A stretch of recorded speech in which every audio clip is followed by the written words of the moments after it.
Let's do a cheers to the Sobeys and Safeway Liquid Beer for the podcast. Be right again. I love you guys. Careful, that cake's hot.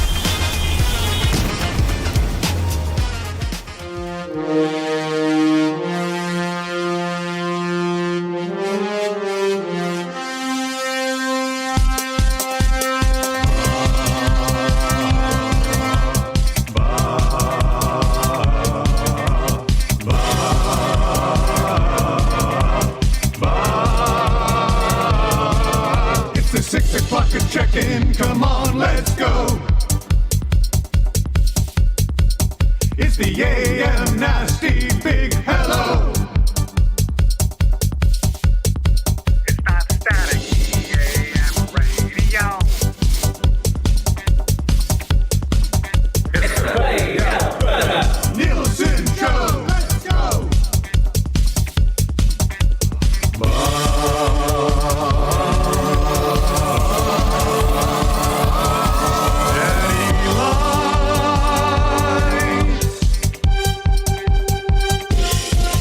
Everybody tuning in, even my wife. Mommy likes too. And those Macromala intros are cutting like a knife. Hey, it's Mitch texting in. He's your dealer for life. The cracker 6 o'clock and logging with some sirloin bites.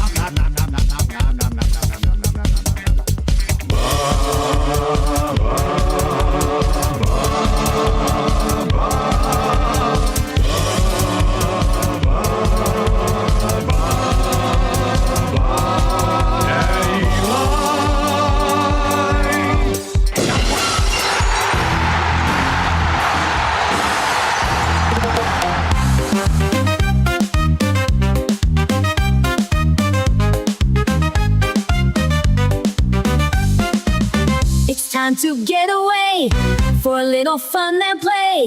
So fly and stay with the AM NASA. Come to Mexico for a lot of fun. Come to Mexico for a little sun. Come to Mexico to get some rest. Come to Mexico, it's gonna be the best. It's time to get away for a little fun and play. So fly and stay with the AM NASA. Come to Mexico for a lot of fun. Come to Mexico for a little sun. Come to Mexico to get away. 6:05 on a Monday morning. Oh, Trev, you can turn me up, buddy. You can turn me up big time. What's going on? It is the Nielson Show. Dusty, Lieutenant Eric, and you too, Trev, with you on a Monday morning, a weird Monday morning. The Monday after the draft and the Monday before free agency. The right? Monday where we could see a Marner deal. Hey, Oh, like, I mean, well, that's kind of top of mind for me. What about Arvidsson? Well, sure. Yeah. Like the Oilers go through probably disappointingly quiet draft for many of you. And now we'll see. Now we'll see what happens with free agency. Part of me thinks Arvidsson doesn't get moved until after the dust first day of settles. free agency. Yeah, like dust settles. Oh, we didn't get this guy. Oh, but we know the Oilers are moving Arvidsson, so let's go pull the trigger on that. So you might have to wait a little bit longer, but we'll get into that with Darren Dreger today. Why not? Dregs will be joining us around 7:05 today. And we'll also see what ends up happening with Mitch Marner. It looks like the Maple Leafs are looking to blackmail the Golden Knights into a trade. Yeah. So that's interesting. Going to dominate the discussion in the nation, right? Like locally, we'll be talking Arvidsson, but Marner. That's what it is.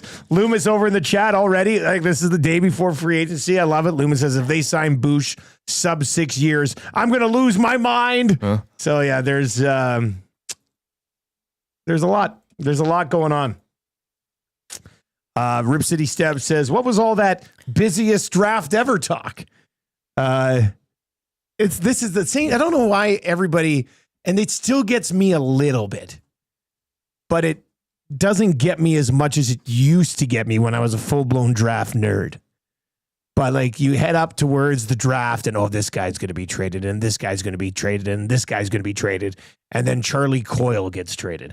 And you're just like, wait a second. I thought the draft. So once again, I think many of you were probably sucked in. I remember being there on the draft floor and like there'd be rumors like through the media rows. They're just like, oh my God, this is going down. This is going down. Whispers and then, like a wave. Eh? And then nothing goes down. Yeah. Nothing. The Tavares draft. I'll never forget the Tavares draft because people are like, the Islanders are going to move this pick. They're going to move this pick. It's getting moved. And it was like right up until the moment they took him, people were still walking around the media rows being like, heard that they're not going to take Tavares. They're moving a pick. Even after they selected him, people were still talking. Yeah. It's just so, it's so ridiculous. We get sucked in all the time. Saravalli and Dreger and Friedman could literally take a dump on a trade rumor and people would be like, this smells terrific. There's something good going on here right now. So it's, we're all suckers. We're all suckers every single year. We said Friday, somebody texted, and I think they won text of the day. Nothing happens until it actually happens. Yeah. Well, you had that Twitter vibe going over the weekend. Look, lots of things could happen, but until they do. Huh? Yeah. Oh, yeah. Locally, people were saying that there's going to be something to talk about. Oh, we had there wasn't. Yeah. So big things happening. Yeah, we'll see. We'll see what ends up happening. I did find the only person I think in Canada who really enjoyed the draft from how it was laid out perspective. I was sitting here talking about the draft today. Try YouTube. Trey was like, I really liked it. Try. Is this a bit? Like, are you doing one of those things where it's like, hey, let's take different sides of the conversation? Yeah, no, it was weird because going into it, I was like, this is stupid. This is so dumb. But just watching it, when it went smoothly, I thought this was cool because, you know, Matthew Schaefer, he gets drafted. What a beautiful moment that was a great moment. It was great. And I thought that was awesome. And then all of a sudden he gets into this room. It just, I don't know, like the young person me, it just reminded me of like video games or like if you're a superhero joining like the Avengers and like, welcome to my team. I thought it was very futuristic. I thought it was love you, Trev. I do. I thought it was so cool. But then you know you're in this room and it was so high tech and you're like it was just completely different. I honestly thought that this was cool. I would love to see. So you want them to run it back? I want them to run it back. And then you got the Hagen situation, but that was funny. That was funny. It freezes and Hagen is just like, thank you for drafting me. That's awesome. Like I was laughing my butt off there so much. But yeah, I thought it was really cool. I thought it was the future. I hated it. Oh, no, come on. But I wonder if part of me is that I like the natural, I don't like change. Yeah. Like a lot of people just don't like change. But I hated it. I loved that. I thought the NHL draft was perfect. Right? You have all the teams there on the floor. You see so-and-so go over and talk to somebody else.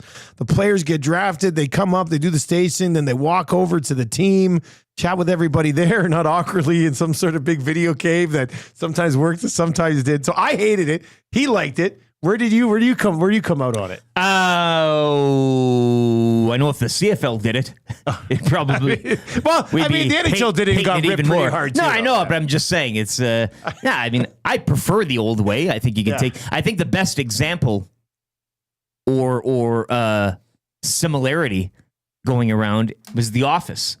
When Ryan's doing that networking call. I never saw The Office. I never saw that episode of The Office. I've watched a lot of The Office, but I haven't watched The Office like I've watched Seinfeld or something like that, right? Yeah. But that's what it was like? Exactly like it. Yeah. Exactly like it. I thought I was watching the episode all over again. So I don't know if it's a good thing that we're comparing it to an episode of a comedy that we thought was ridiculous at the time, right? But I mean, hey. 26 general managers voted for the change.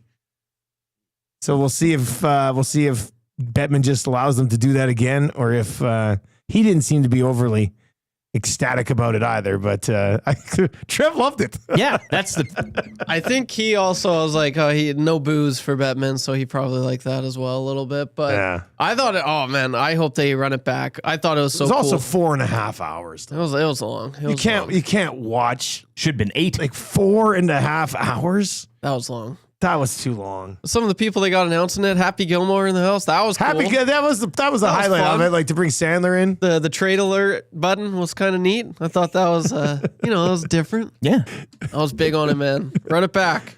Oh my God, that's not even the highlight of Trev's weekend to me. No, that was. Yeah, right. That was. We gotta talk about this. Like, Do we? we have to. So I was sitting there. We get in. We're talking before the show. And like, hey, Trev, how was your weekend? Oh, good. I went to a house party Saturday. I did some stuff. Or Friday, did some stuff Saturday. And then on Sunday, I just suntanned and had some beers. And I was just like, okay, cool. But Trev, bring yourself on camera there. And if you're listening on TuneIn or iHeart or at EdmontonSportsTalk.com, please tell your friends how easy it is to stream our station 24/7. Lots of good text messages already rolling into the Paris Jewelers inbox. We'll get to that. So you were suntanning, and then what happened? Yeah, I got out there, got a nice crisp pills. I was just crushing. I was enjoying. And then next thing I know, my landlord, Alex, who's Russian, and he's about 50, he came and joined me, shirtless, and the shortest shorts I've ever seen. Like Tommy Short? Shorter. No questions. Like they were like, in the 90s, 80s flashback. Was he just wearing his underwear, Trev? No, they were Okay, shorts, okay. but they were damn near close to being underwear. They were underwear length.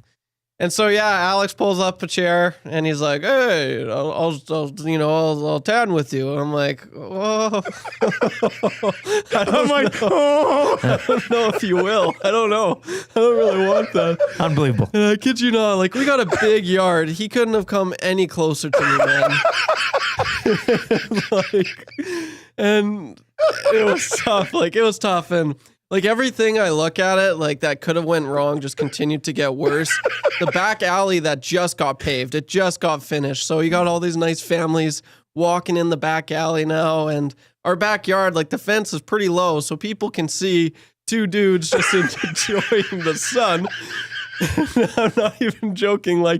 It just looked wrong. It just looked wrong. And I wore my short shorts too. And I was shirtless, but my short shorts are lime pink. They're neon pink. Sorry, they're neon pink. Okay, So all I've got right, my sure. neon pink short shorts. Of course you do. I'm out with 50-year-old Alex. Nothing wrong with that, I guess.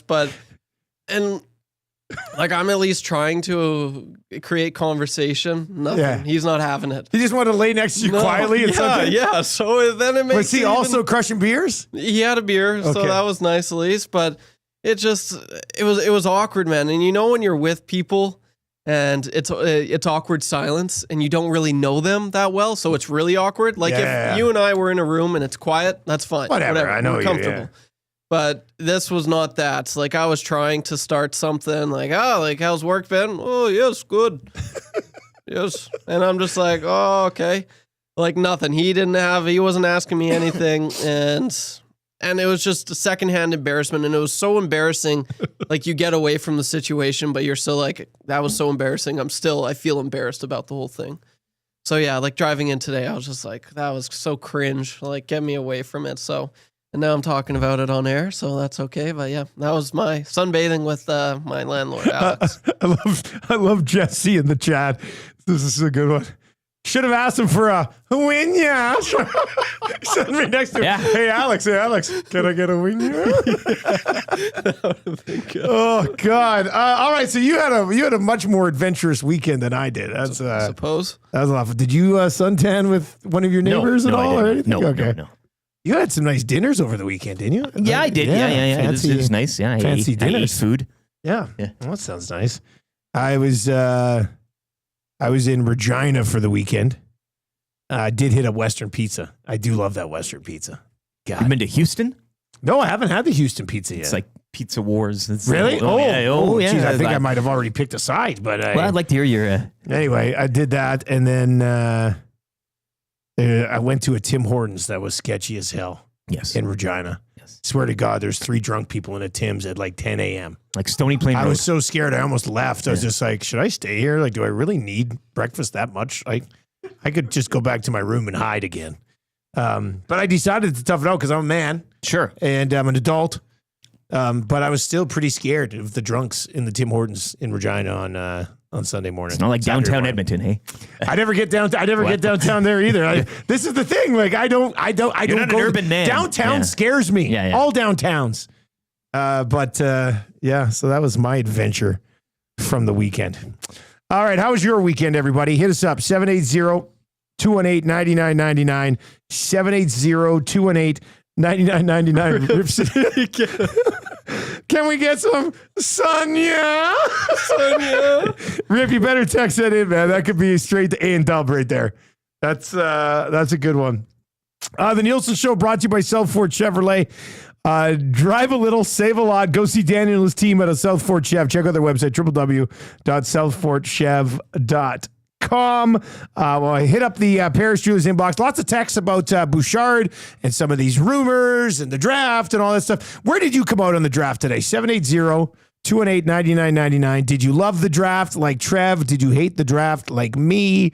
What say you? We'll get into that. Paris Jewelers inbox, flexible payment options as in, I don't know. Do not pay for 1 year at PJ's. So there's a guy next to me on the plane that was browsing a jewelry website. Ah, yes. Phone. And it was Paris Jewelers. I Give me that phone and I almost type said in something. Paris It was Jewelers. so then I think it was the flight from here to Winnipeg, I guess. And I was sitting there. I was middle seat emergency row. Guy to the left of me was browsing the Paris Jewelers website, which I thought was kind of cool. That the bigger WestJet planes now have the fastest internet I've ever seen in my entire life. I did a speed test on it on my iPad, and I think it's faster than the internet we have in the office here. Because I could have streamed from the plane.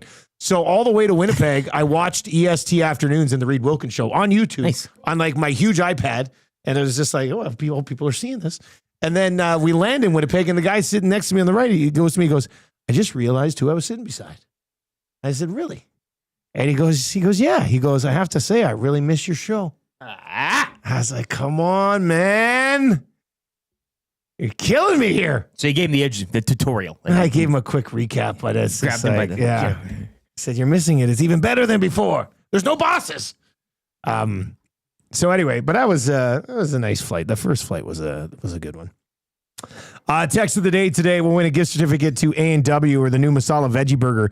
Not only is it back, it's here to stay, baby. Only at A&W right now. Limited time price on this thing. Masala Veggie Burger today for just $6 at all A&W locations. We're coming at you from the Popeyes Louisiana Kitchen studio this morning. Let's lay out the show for you today. And then we'll dive into more of the fun stuff from the weekend. Trev, you already made my week. It's amazing. First of all, your suntan story, and Thank then you. Yukon Jack comes over at 10:15 for a Tecmo bloodbath. Great Monday. This is a great Monday. Yes. An absolutely tremendous Yes. Monday. Morning announcements coming up. Off season. What off season? What off season? How was Phrase for a couple He's days? okay. I wish he would talk more though. He's pretty quiet. Like he's What? pretty reserved. Are you Like, serious? Yeah. He doesn't really. No, you're messing with me. Right, Trev? He Like- talks way too Nah, much. he's kind of. He comes in here. He's kind of shy. He's meek. Like he's kind I of. think, aren't you off in a couple of weeks? I think you're off in a couple of weeks. Is that right? Anyway, I'm off at the end of the month. Oh, okay. nobody's asking when you're off, Trev. We're talking about Eric's days off No, right no, no. now. When are you off? End of what? This month? I think so, yeah. Well, it's the end of the month right now. Or July. Oh, so the end of next month, Yeah, yeah. technically. Yeah, sorry about that. You should- Are you off Right today? here. What's happening right now? No, but Matt Awanek emailed me. He's like, hey, who do you want to work with when Eric's off for a few days? Is somebody filling in for me? Yeah. Oh, Yeah. So I said, I thought you could just. well, Reed does the show by himself. Yeah, exactly. Anyway, I said, bring in Phrase for a couple days. Oh wow. Because I haven't done a show I with know, Phrase. yeah, you So, don't- so you I was never like, get you know a what? Let's dial it back. helping. Bring in Phrase for a couple days. And then I think on the third day you're off, I said, I'll do the first 2 hours solo. And then for the third hour, I will be joined in the chair by Marshall Keith Nielsen. Ah, okay. And he'll co-host an hour with me. I won't have a job when I get back. I don't father-son think. show. Yeah. I think I just want to. We'll just do a bit where for the whole hour he just goes, "I'm hit," and I yell, "My son!" Yeah. and it's just over and over and And over you say again. closer to the mic. Yeah. We're gonna need you to tighten things up a little bit. Tighten it up a bit. Anyway, morning announcements, off season, what off season? The good, bad, and ugly from the weekend for the 780. That's coming up. Dregs is going to join us just after 7 o'clock today. Play Alberta early bird bet of the day. We'll get into that one. 7:30 today. A little bit of a deeper look at could the Oilers and Peg Noda on Tommy's show, Hello Hockey on Saturday, said that the Oilers could be a possibility for Brock Boeser. Would you want that? can they actually fit him in, or are we getting duped again? You know, or it's just like, I thought they were in a Boeser. Well, And instead it's like, Bukestad's back, which I got some time for. But It could be a fit. yeah. That's a good. For the Italian Center coming up. You guys crushed through those paninos last week, or any left? Any kicking around? Will hadn't Did had Zach- bread did Zach for take- 10 years. This is the first time he had bread in 10 years, he said. Like, I didn't think he would have any. I was pretty impressed. He actually had some? Oh, yeah. Oh, I thought he wouldn't. I know, me too. So I busted into his fasting and his break. He's very his strict bread. on his diet. Yeah. Wow, he probably But bread probably was- felt yeah. so bloated in the He's afternoon. like, I am going to be stinking up the wife's car on the way home. Of course. I'm like, it's a half a piece of. Yeah. Trev, how was the panino? Do you think Zach took the rest of them or what? Well, he was already asking about it on Friday. He said, "Hey, like, can I have one?" And I said, "No." And he said, "Well, they're gonna go bad So over how the many weekend." were left in there on Friday when you guys left? I think there should have been at least 3.5. Go check the fridge right now. Okay. Let's just see what the damage was. Let's see what the boys did. So should have been 3.5. I'm going to say there's, what do you think, 2 left or 1 left? Yeah, 2. I think 2. I think probably 2 left. We'll see. Trev's going to check the fridge right now. All right, so we'll dive into this Boeser conversation in hour number 2, and that's good. There's 2 left. Yep. All right, so Zach probably did take 1. Someone took something. That's what Zach It must have had to taken have one. been Yeah. Zach. Hey, a young boy's got to eat. Yeah. Kind of easy trivia for Mr. Mike's 3 questions too many today. Ryan Rishaug from the Got Your Back podcast. He'll be by around 8:30 today, I think, and then the wrap for William Huff. So lots to get to on the show today. Let's dive into your morning announcements for 100.3 The Bear. Edmonton's best rock, Uke and McCord every single morning. Does Uke have 1 win now or 2 wins on Tecmo? Is it just at 1? Oh, he beat Yeah, he has 2. Hernan, Oh, yeah, and then he beat Hernan. me, Yeah. and then he beat Zach. So he's got. Oh, did 3. he beat Zach on Friday? Oh yeah. How bad was it? It was actually pretty close. So Uke's on a bit of a heater right now. Yeah, he is. Well, that changes today. Yeah, I think so.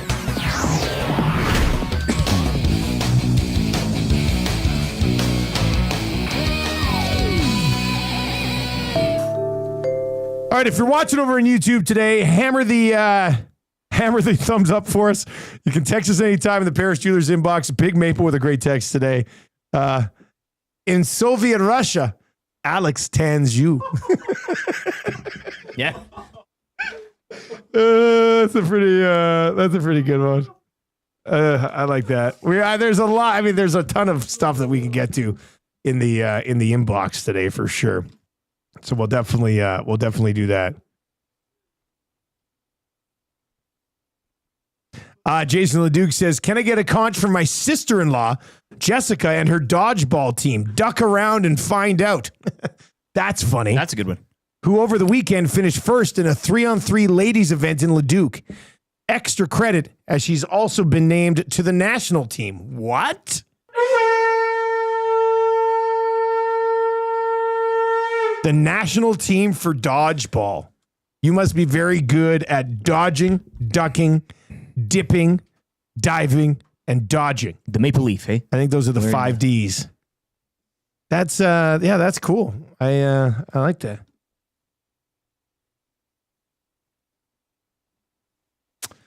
Stupid Peter texts in today. Says, boys, Friedman made it seem like the only way Vegas can get in trouble for tampering on Marner is if another team reports it. With how obvious this seems to have been, shouldn't the NHL be going after Vegas regardless? That's if Marner signs, of course. Look, I think if they dove hard enough into tampering in the NHL, they would have a pretty good idea on. Like, for example, we heard that Trent Frederick's camp was telling the Oilers that they've heard from other teams that they get 7x4 for Frederick. Yeah. So is that not tampering? Well, it's a bit of a racket. There's so many. you don't want to. It happens. You all don't the want to open time. that door. It happens all the time. Yeah. Like, all right, morning announcements. So I'm at the airport yesterday in Regina. I had a little bit of time to kill before my flight. I was doing some actually prep for the show today, and I saw the buzz with the Gold Cup. So I tossed on the soccer on my iPad. Soccer? Just as the kicks started. Unbelievable. Just as we got to kicks, and You tell me, how disappointing was that loss? Very disappointing. Yeah. Yeah, no, I'm surprised on the eve of NHL free agency we're even getting into the Gold Cup. I saw What are we doing? Shinetti, people were like, this is a massive opportunity. I saw people saying Canada needs to get their you-know-what figured out with the World Cup looming. And then I also saw that we were missing some pretty significant players on the roster by the time we got late in the match, and then a couple guys didn't even play because they were injured. Playing those CONCACAF countries can be a street fight. It was early on again. And a red card to end the half. Schaffelberg. Yeah, the Maritime Messi. He was sent off. So that sucked, and they tied it up. Guatemala kept coming in waves and waves and waves, and then it got to penalties, and penalties is anybody's game. It is disappointing. You would have liked to on a make it scale final. of, I'm trying to figure out, like on a scale of 1 to 10, how disappointing was that loss? Is that a 10? Yes. Okay. So like significant A 9. favorites. 10, you never go full. Yeah. 9, I'd say Okay. 9. Yeah. Okay. Well, that sucks the big one then. It does. Yeah. I was distraught, but then I just went on X and looked up more Boeser rumors. Well, I mean, And that got me right back up. Those are usually the key to get you through a weekend. Exactly. I think that's probably one of the most important things that you're going to want to do. It is. So we'll get into that. We got off season coming up. We'll dive into some of these Oilers rumors and stuff from the weekend. 4 weeks in the CFL have already come and gone. How was fantasy this weekend? The win. I also got a win. It's a W. Yeah. Yeah. It wasn't a super duper convincing victory for me, but I'm 3-1 now. I kicked the snot out of Scott McCord, who's 0-4. Does that guy even set his lineup? He doesn't even need to pay a mortgage for the basement in our league. Like he's in there. It's free of charge. No, and He's already paid it off. My brother took down Iwanek, who somebody needed to shut him up. First loss of the season. Oh, Wannick lost. So Birmingham 2-2. You got San Antonio and Shreveport at 3-1, and San Antonio and Sacramento 3-1. Shreveport. I beat an undefeated team this week too. Good for you. Yeah, to go to 3-1, and they came down to 3-1. Had a lot of points this week. The story from the weekend, and so this game last night. How about Sluka, the safety, who used to be a receiver? They've turned him into a safety in Toronto. Two returns, not kick returns, but 2 returns on blocked kicks for over 200 combined yards. Please tell me you had the Toronto special teams. I did not. And I wasn't going up against them either. Yeah, okay, I did have Ottawa's special teams and defense, but it was okay because I was going up against Adebaboye and Eugene Lewis, and neither of them really had huge games. No. So I think I ended up finishing okay there. Big win for your Riders.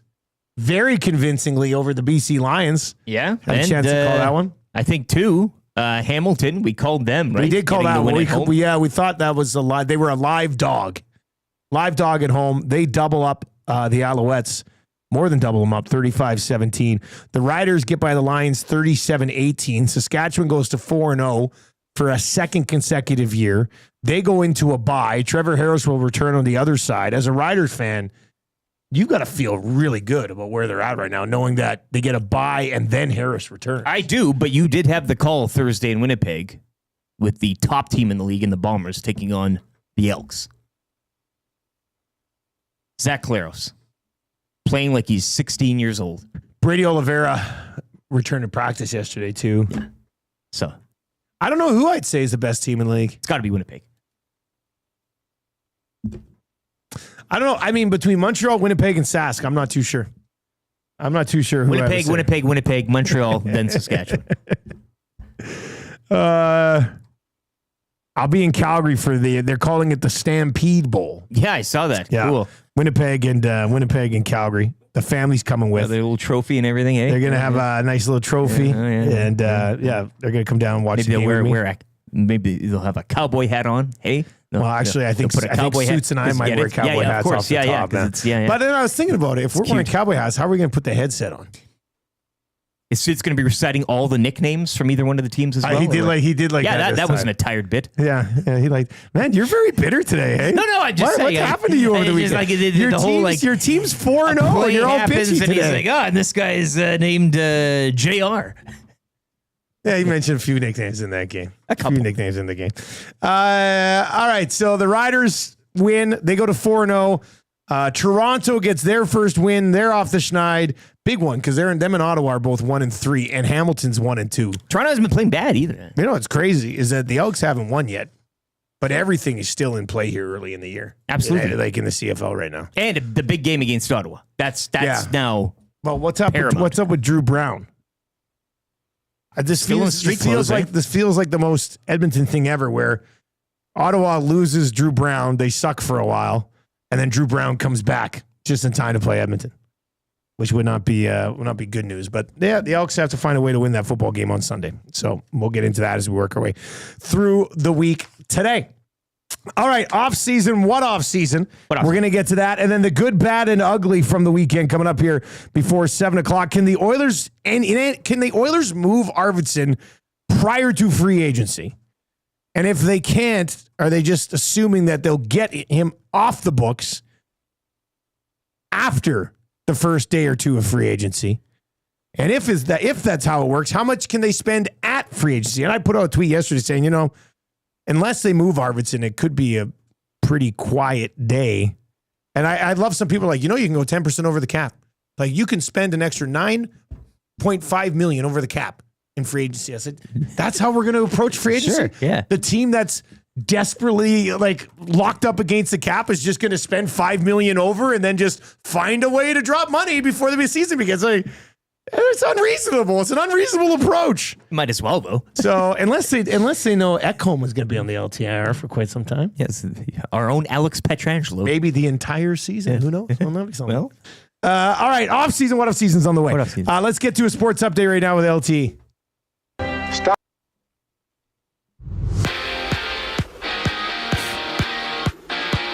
Week 4 in the CFL concluding last night as the Argos improved to 1-3 with a 29-16 victory over the Red Blacks, dropping Ottawa to 1-3. Week 5 will kick off Thursday from Calgary.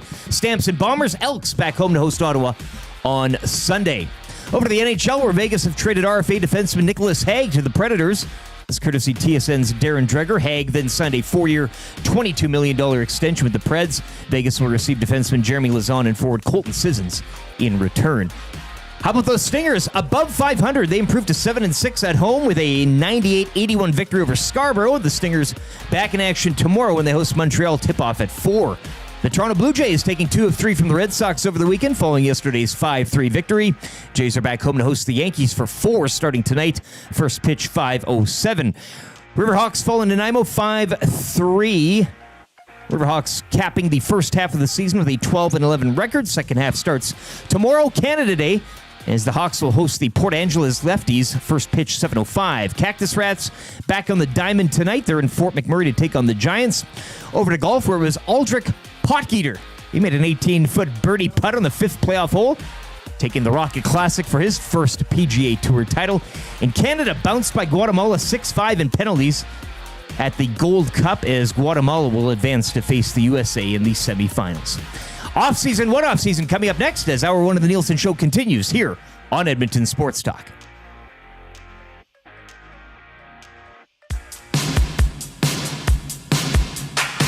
Very impressive. Taking a few years to put all this together.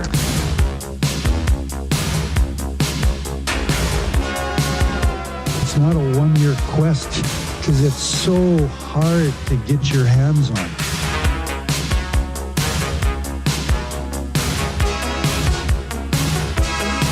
At this stage of my life, I don't invest in green bananas. It's a lifetime quest. Just not sure if I'm going to be around long enough to see them ripen to be yellow.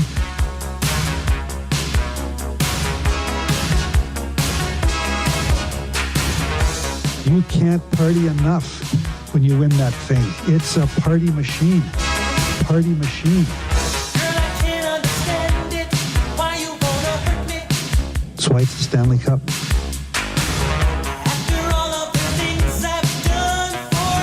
It's hard. It's hard.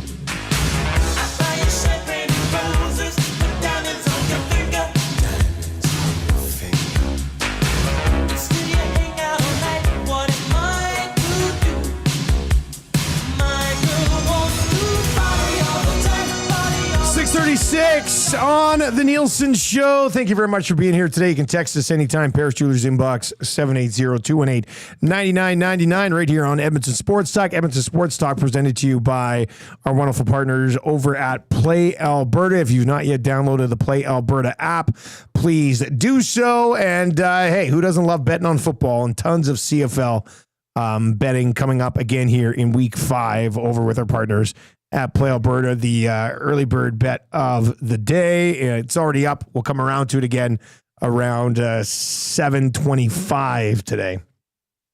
All of our Nielsen Show original songs brought to you by Totem Outdoor Outfitters.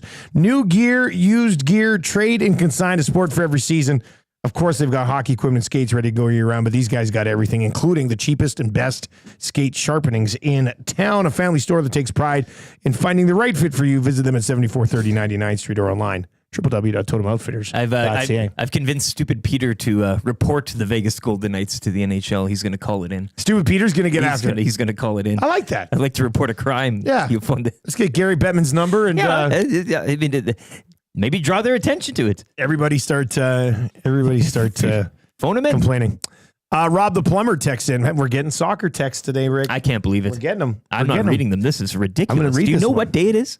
It's the day before free agency. Exactly. It's a quiet Monday, but it's the day Marner's before free last agency. day to get dealt, for crying out loud. I can't believe you guys haven't even talked about Matty Nyes' extension. We still have a couple hours left. Morning, boys. I can't believe Canada lost to Guatemala, although they did get CONCACAF'd. When you have an official that's very biased for one way over the other, gives cards to one team and not the other, it gets very frustrating, and the frustration for Canada was real, and they blew up and they didn't play great, so it is what it is. Yeah, I think it was a Costa Rican official. The last official they had was an MLS dude, and he was actually, he laid down the law quite early. But yeah, that's what it is. They're street fights. And Schaffelberg shouldn't have got tossed, you don't think? I mean, it's pretty good contact on the second one. It's like the Vegas thing as well. Like, if you're going to call something, call them all, or don't call, like, you know. So officiating in general. Yeah, exactly. So Adam in Quebec City says my disappointment level was a good solid 8.5 or 9 on that Canada. Well, if they would have got through, they would have played the States in the semis. It would have been a great and that's drama. Like, that's what you need. That's what you want. I mean, getting there is This text is in. It says, guys, do you have shows tomorrow? Well, no, it is Canada Day, but we will have a free agency special tomorrow. Wannick is going to go live at 10 o'clock. I think I might pop in as well. And so we'll be talking free agency 10 o'clock tomorrow live right here on Edmonton Sports Talk. So and we'll probably connect with a few of the guys on video. So that'll probably be happening tomorrow. And then a jam-packed Riverhawks game tomorrow night. Yep. I was looking online at tickets. It's pretty much sold out. Yeah. It's gonna be. Looks like a pretty good time. You got to find one of those big Canada Day cakes somewhere, right? Oh, to jump out of? Well, no. They always like slice them up. There's so many pieces of cake. All those for parties, everybody. yeah. Okay, that makes more sense. We'll get to your good, bad, and ugly from the weekend coming up here before 7 o'clock. Off season. What off season? Let's get into this right now. So the Edmonton Oilers free 8. So the draft comes and goes.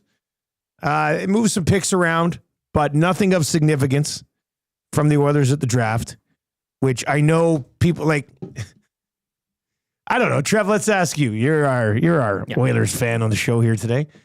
When you see John Gibson get traded over the weekend, were you like, "Oh my God, the Oilers should have been in on that one," or were you like, "Okay, whatever"? They took Mrazek's horrible contract back, got a couple of picks out of it.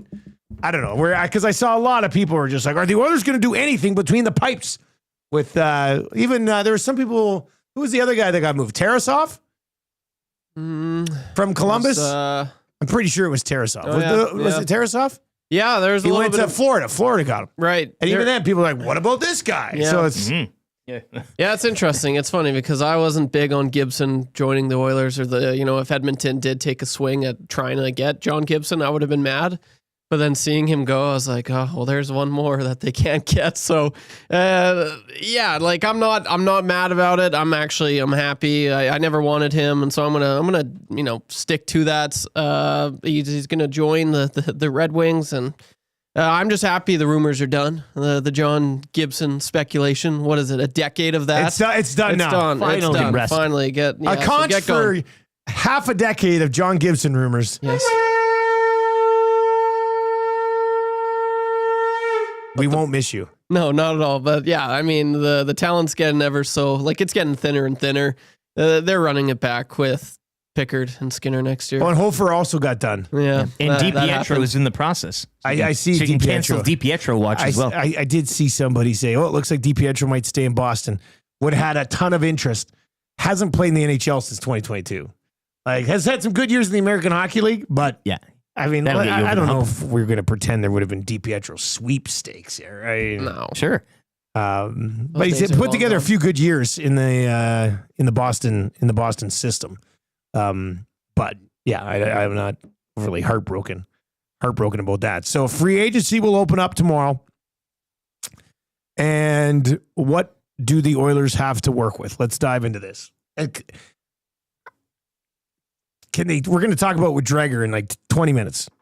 Is there any way a team would trade for Arvidsson today before free agency? I don't know why an organization would. Like, you sit there, you keep your powder dry for 24 hours, you go into free agency, you target some guys. To me, Arvidsson is 100% fallback plan for somebody who misses out on one or two of their top targets. Yeah, Right? that's fair. Is yeah. that not how business usually gets A done? little patience, dust settling. So then it's like, so the Oilers have to approach it. It's a tough spot because if you overspend the cap, then teams are going to say, well, you have to move Arvidsson. We're giving you nothing for him. Just give him to us. Right. So I think they can probably still get something, but I won't be surprised if they go out, spend his money, go partially over the cap, which you can't do. And then you're going to be sitting here and people are going to be like, well, why would we give you anything? We know you have to drop him or else you're not going to be able to dress a proper lineup. So carefully have to manage that asset. So as of right now, this is with Frederick Deal done, the Oilers have $12.3 million in cap space. 13.3 if you just bury Jones back in the minors, which I'm assuming will probably happen to start next season. So you've got $13.3 million to spend. On my tweet last night, I said, let's say Bush gets 10.5 of that. That leaves him with 2.8. Just for numbers' sake, let's say Bush gets 10. So that will leave them with $3.3 million in cap space. If they can trade Arvidsson before free agency begins, that'll give them $7.3 million going into free agency. But remember, they only have, I think, 10 guys signed right now, especially if Jones is down. And that's including Savoy and this Tomasek guy. So I guess what I'm saying here is I don't know how big a fish they're going to be trying to reel in come free agency. And then, so let's say you don't move Arvidsson before tomorrow. Technically, depending on what Bush gets, you probably have like 3 to 3.5 to work with. And if you spend more on that, then you're signaling to everybody that, hey, Arvidsson can be taken for free here because we're not going to be able to have a. But if they do move him and compliant then cap. they do another big swing, then you would have. Well, so let's say they move Arvidsson and they've got $7 million to work with. Are you trying to pump all of that into like a Brock Boeser? Or do you want to keep Corey Perry and Connor Brown around, and then that leaves you with $4 million to spend somewhere else? Either way, I think it's yada, yada, yada. The goaltenders are the same to start next season. Yeah. When Right. the music stops and there's a couple of chairs left and I don't Skinner and I don't Pickard know are if, walking around them. And I don't know if people are ready to sort of accept that being a reality. But I think it might be a reality.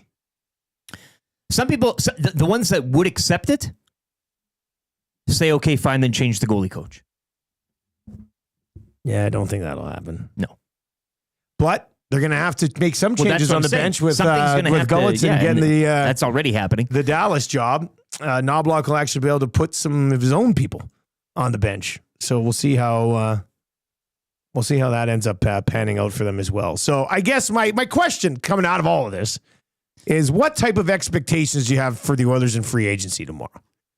Is there a whoa move coming, or is it a bunch of like you laid out the path? We'll that's see how most it likely, works. right? Like type of moves coming. That's the most likely path, but you never know.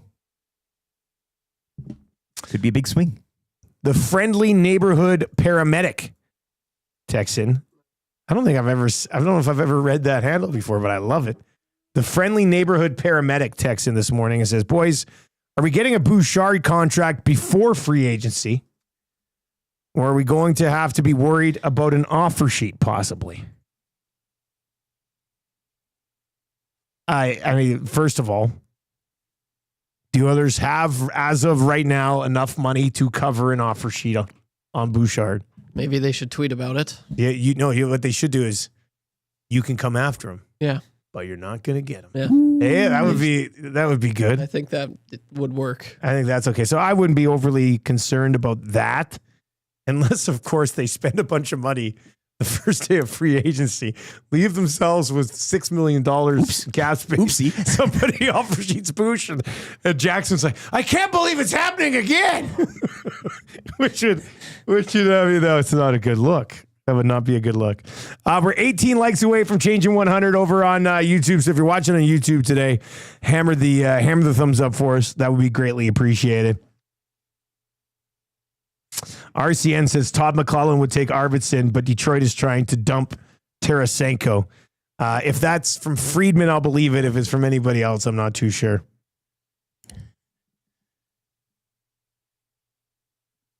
Brett B says, I would like the Oil to keep their powder dry on July 1 other than trades. Yeah, so last night I went on that damn Puckpedia GM thing. Oh, yeah. I was trying to move some pieces around. But as of right now, here's the issue. So they move Arvidsson. Let's say they move Arvidsson out. Their forward group right now with Arvidsson out, guys under contract for next season: Leon, Connor, Hyman, Nuge, Trent Frederick, Adam Henrique, Matthias Janmark, Podkolzin, Tomasek, Matt Savoy, Max Jones, who I think will probably be buried. Then you've got Perry, Skinner, Connor Brown, and Kasperi Kapanen as UFAs. So even if you have if Arvidsson gets moved out and you have $7 million, you're still going to have to use a couple million of that on depth guys. Mm-hmm. You know, some guys that you can actually round play. Out yeah. So I don't know. I don't know if there's any room to do something that makes people go, "Oh man, that's the one." You know, I don't know. I'm just trying to say, done. temper your expectations a little bit for free agency.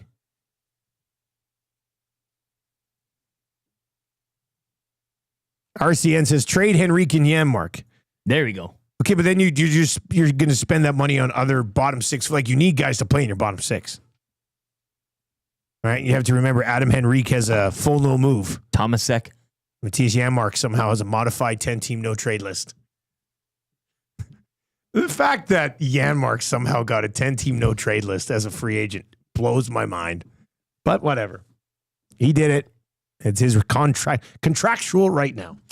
We're going to get into all this with Dreger. He's going to be buying about 10 minutes. Then we'll come back around to this whole, could they take a legitimate run at Brock Boeser somehow?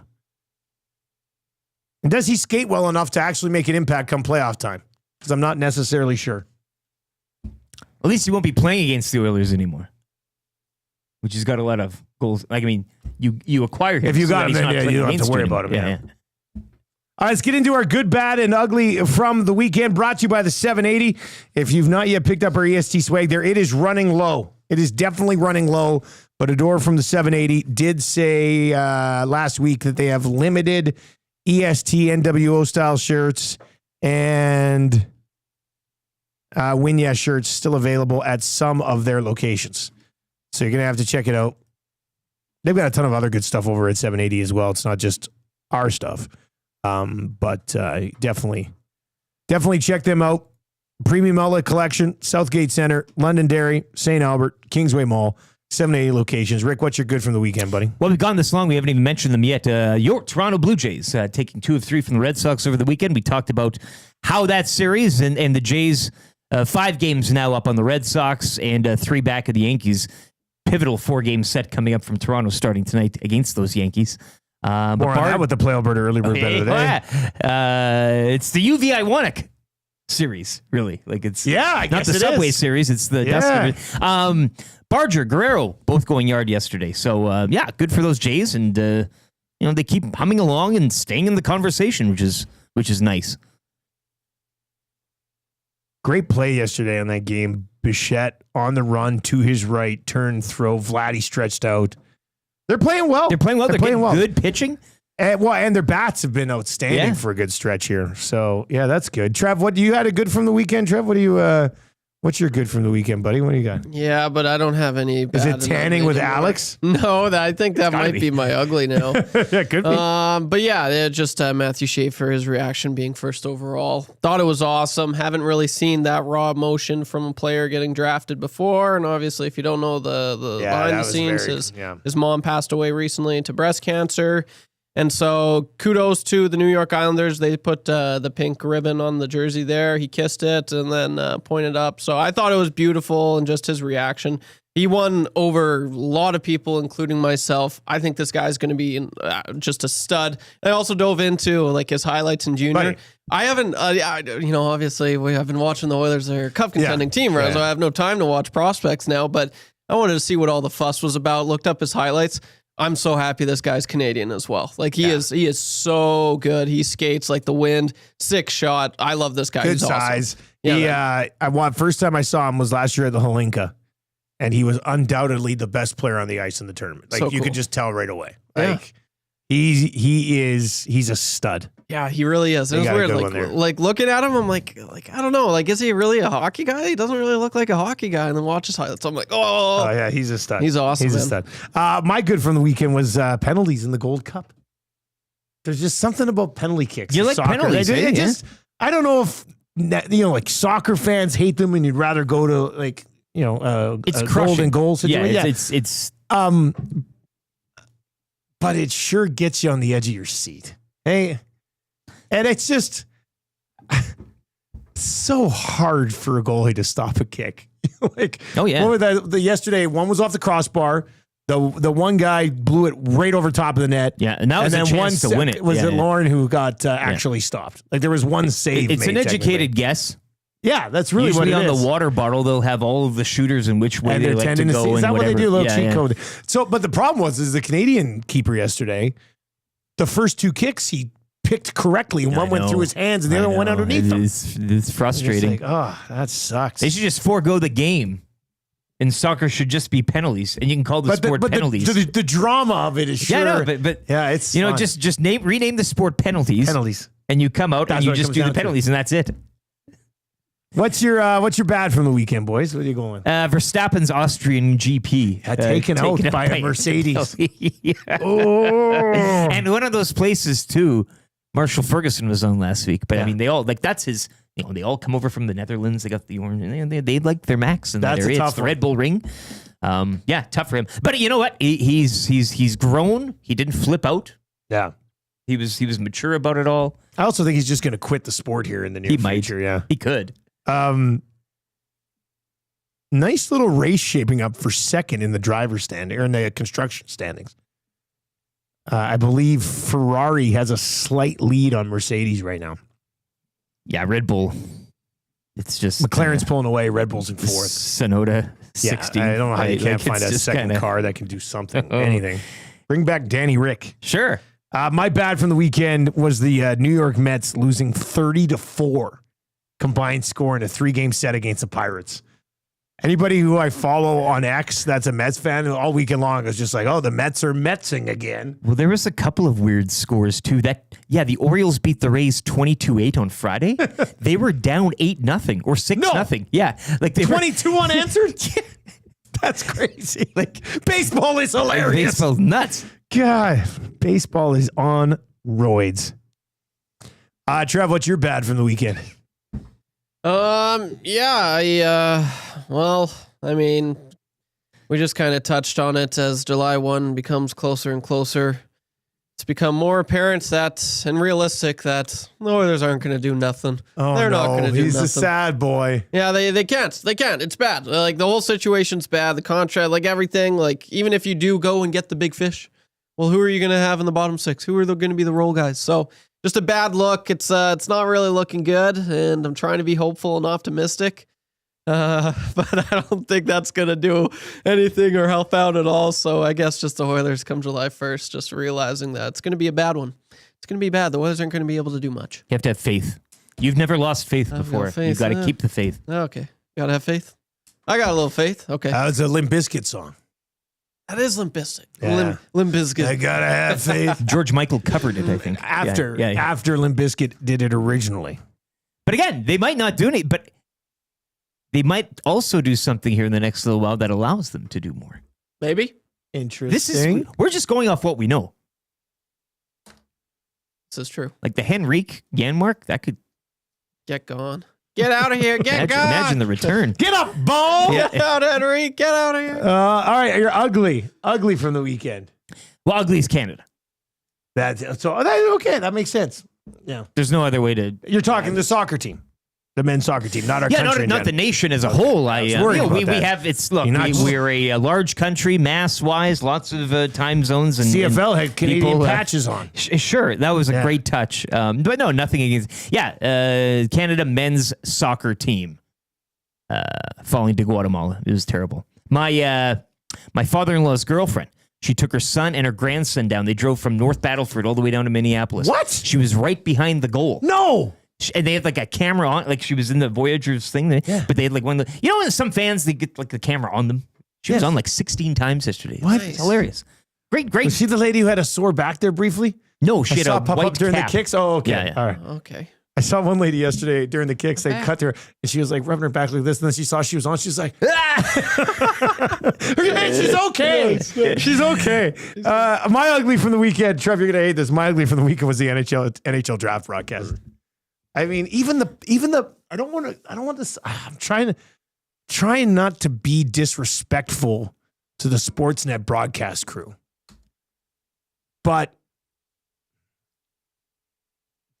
to me, it just wasn't a good enough broadcast. It wasn't. And maybe that's because, for years, and this was over a decade ago, but like when you had Duthie running a NHL Draft broadcast, like he's the best in the country. Yeah. So it's tough. And I like Dave Amber. I think he's really good. But it's just, you're allowed that I preference. don't know. It just seems You're allowed that the whole preference. thing seems clunky. It just I hate it. I hated the whole thing. So my ugly from the weekend is the NHL Draft broadcast. And Trev, your ugly is your neighbor or your landlord come to suntan with you? Yeah, I mean, it has to be. Do you talk to him all the time and stuff? I probably talk to him once a week. He'll be doing yard work, and I'll be coming in. Yeah. Like, yeah, But how's it's it not going? like you hang out and crush a couple beers. No. So this is a full-blown stranger who just pulled up right next to you to suntan over there. Yes. And the worst part is like, it was just getting cloudy, so I was just about to head in too. And then he sits down, and then I feel forced, like I have so to. you guys were sitting there without the sun? Well, it was cloudy? there was clouds. It would be 5 minutes of sun, and then probably like 3 minutes of cloud, and then 5 minutes of sun. Like it kept changing. There wasn't blank skies yesterday. There were a few clouds mixed in there. So that was made it even awkward because then when the sun did go away, we just looked like we were just I don't know, we're just sitting. There's two guys in short shorts sitting there, just not talking at all. Families walking by, just looking at us. Thank God I had sunglasses on because. Like I was making eye contact with the people, but at least I could like make it look like I wasn't, I was looking away or something. Yeah, okay, good. It was ugly. The whole situation, not fun. All right, changing 100. Good job, 6 o'clockers. Thanks for hammering the thumbs up for us. Keep doing it if you're watching over on YouTube. If you're listening on TuneIn or on iHeart or at EdmontonSportsTalk.com, please tell your friends how easy it is to consume EST all day long. Changing 100. All right, Darren Dreger is coming up. We've got lots to discuss. Quiet draft weekend for the Oilers. Should we expect anything different come free agency tomorrow? Will Arvidsson be traded in the next 24, 48, 36? When I go 40, I should have said 24, 36, 48, 60 hours. And that's a series of Yeah. half days. So we'll get into Dregs for Pro-Am. Also, can we get confirmation yet that they're going to go back to the old draft format? Are the Maple Leafs blackmailing the Golden Knights? Should have been how they ended the draft. And on Surprise! this note, we're going back. Play Alberta early bird bet of the day coming up. More on the Oilers and their possible free agency targets. We'll get into that. And that's a good around 7:45. A couple of drinks with the new CFL commissioner in the last 5 days for me. And you were putting the bug in, were you not? That's a good. Yeah. We'll see. Well, you know what? Was it received? Actually. Did you? Well, actually. Yeah. I would say that this is the biggest push that we've ever had for our season. But you've now got a guy on the inside, do you? A couple guys. It's all coming up. That's good. Lackeys, eh? 7:45. Starting to infiltrate CFL brass to get season-long fantasy set up. All right, we're going to get to a sports update for Expedia Cruises. Chelsea at Expedia Cruises in Northeast Edmonton.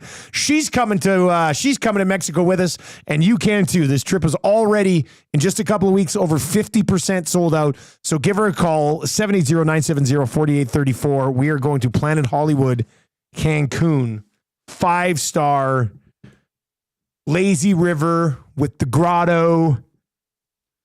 Less than $2,500 to join us on this trip. The catamaran. Actually, she emailed me. We'll get to it maybe a little bit later on, but she emailed me about golf options and a catamaran option. So some things that we could work on together to make happen as well. But yeah, if you want to come to Mexico with us, February 22nd, 780-970-4834. Rick will have more on that after the update.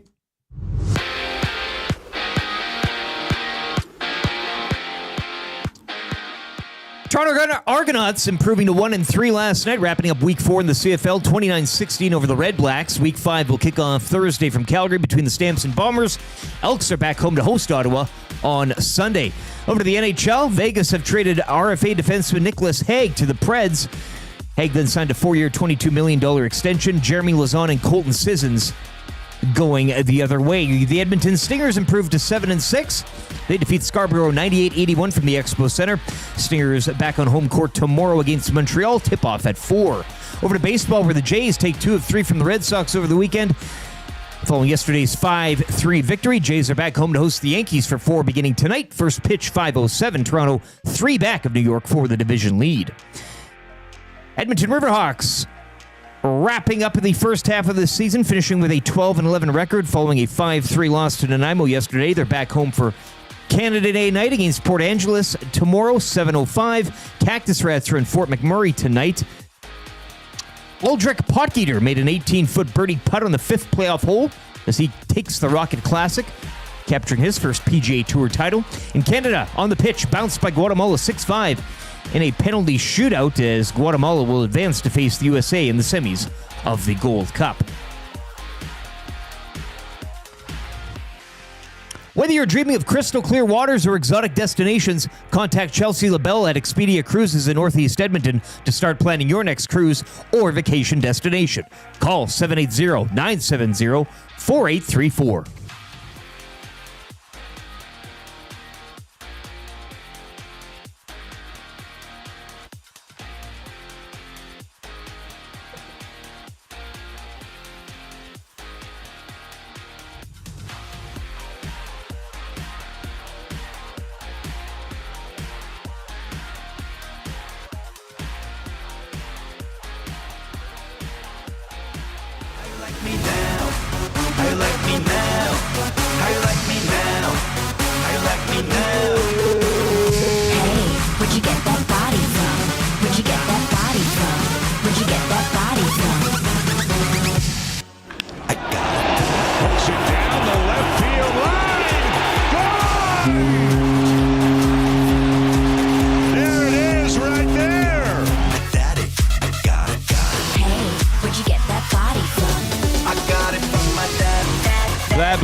There you go. That's the Vladdy Guerrero Jr. home run song. As he continues to swing a big bat. What's that, 12 dingers? Yeah, we'll start calling him 12, Big Dumper. 12 dingers for him. So that's exciting. Exciting times. All right, you can text us anytime, 780-218-9999. We like to call that the old Paris Jewelers inbox. Buy now, Do not pay for 1 year at Paris Jewelers for all of your jewelry needs and things that you want to buy for somebody you love. It's PJ's. One of your texts will win text of the day for A and a W. We're coming at you from the Popeyes Louisiana Kitchen studio this morning. A couple of text messages rolling in here. This one came in from Steak Bite Trevor and says, guys, the ugly from the weekend was the Blackhawks making a trade for a first-round pick and then using it to draft a football player. That did happen on Friday. It was they drafted a kid, and then they showed highlights of him as the quarterback, and he's going back to try to win state. So we'll see how that one plays out. We've heard the importance of multi-sport athletes. Looked like a hell of an athlete. Yeah, I mean looked like a hell of an athlete, but still was kind of weird to see them take a guy who's going to go back and play high school. I mean, the Anaheim Ducks took a race car, for crying out loud, and an animated one at that, right? That's true. Got him off to Disneyland right away, which was kind of fun. So the draft is come and gone.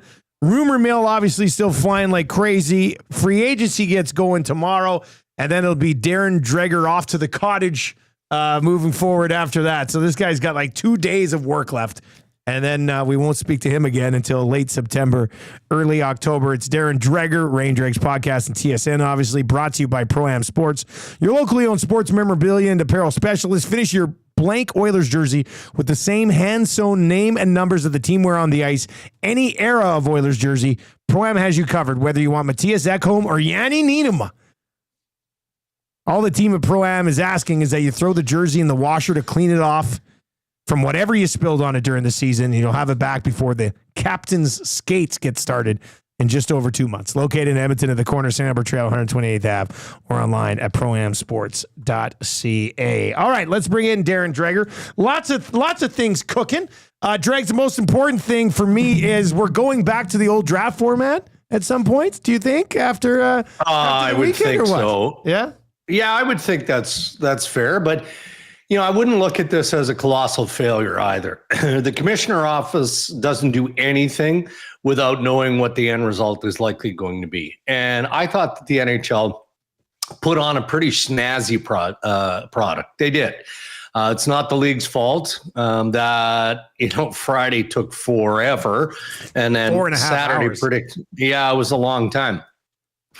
From a network TV perspective, I'm sure that there are things that could be whittled down or back, but that's not necessarily the fault of the league. But Batman and company knew that this was going to be challenging. It was. So it really is the end of an exercise where clubs, specifically general managers, kept coming to the league and saying, hey, we're too jammed up. It's too expensive to travel our full scouting departments, hockey operations, everybody to the draft city. And then we're gummed up in travel as we race to get back to our home city because we've got free agents who we're trying to make trades. What if we did it this way, right?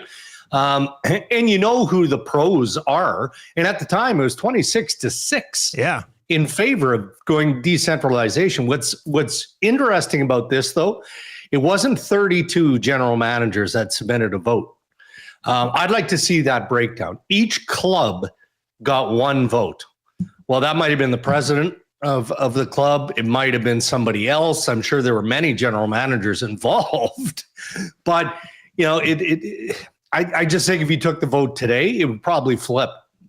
And you'd have 26-6 in favor of going back to the old style. So I'd be very, very surprised. And I don't speak on behalf of the league, but I think the commissioner's office would be pleased to go back to the old traditional, romantic, poetic, fun-loving, family environment spectacle that the traditional draft is. Yeah, and there's still a special weekend, though, for all those kids who were drafted. So hopefully they have great memories of it. Now, from an Oilers perspective, relatively quiet weekend.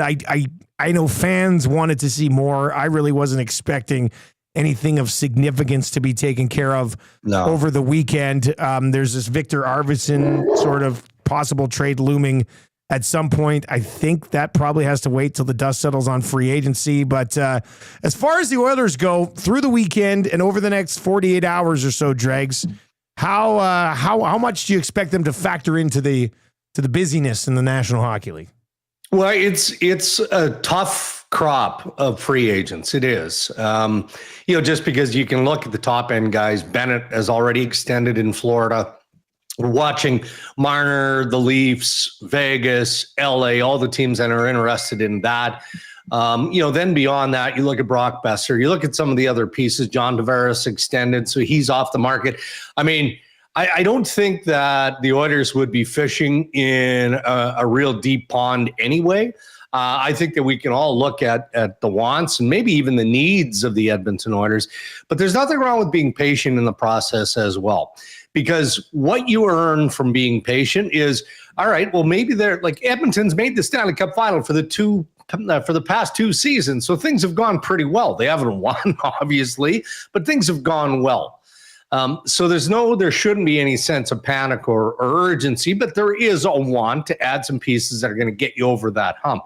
But what if a team that is more impatient, has a higher level of urgency, swings and misses in free agency, and there's a different opportunity via trade for maybe something not huge, but a little bit bigger than Stan Moman and the Oilers were expecting or counting on. And I think that's probably the path that they're going to stay on. And then you also go bargain shopping, right, fellas? So when you get past tomorrow and you get past the first week of free agency and you look at some of the mid-level, the tier 2 forwards, guys who can skate, just haven't been able to find their stride, whatever club they're with, they need to change all of that. I think that's more of the aisle that Stan Moman and the Oilers will be shopping in. Darren, we were talking earlier, it looks increasingly likely, perhaps that the Oilers run it back again with the goaltending duo that we saw end last season, which to some people isn't the end of the world. To some it is. Gibson obviously moving on. That kind of took the wind out of a lot of rumor sales in terms of him coming here, possibly a chance of. Is that what you're getting to? The thought of that it's probably going to be Skinner and Pickard rerun again, and maybe something's done during the season? If it needs to. Too soon to say. Yeah, it's too soon to say. But, we're all pretty educated, aren't we, in terms of what's available and, just the landscape, especially of the goaltending position. And I always say the same thing. If you're making that type of a deal, are you sure that the guy coming back is better than what you already have? And unless you're sure, why would you tinker with success? Like goaltending for me could have been better in the Stanley Cup final. Sure, it could have been. It wasn't the primary reason why the Oilers didn't beat the Florida Panthers again, right? And I then would also argue that, okay, envision goalie X, who's better than Skinner, better than Pickard, going head-to-head with Sergei Bobrovsky in the Stanley Cup final this year. Are they going to be better than Bobrovsky? No. Probably not. Probably. So let's give a little bit of credit to the fact that tandem has helped the Oilers get to back-to-back Stanley Cup championships. So I think that everybody in Edmonton is sensitive to that.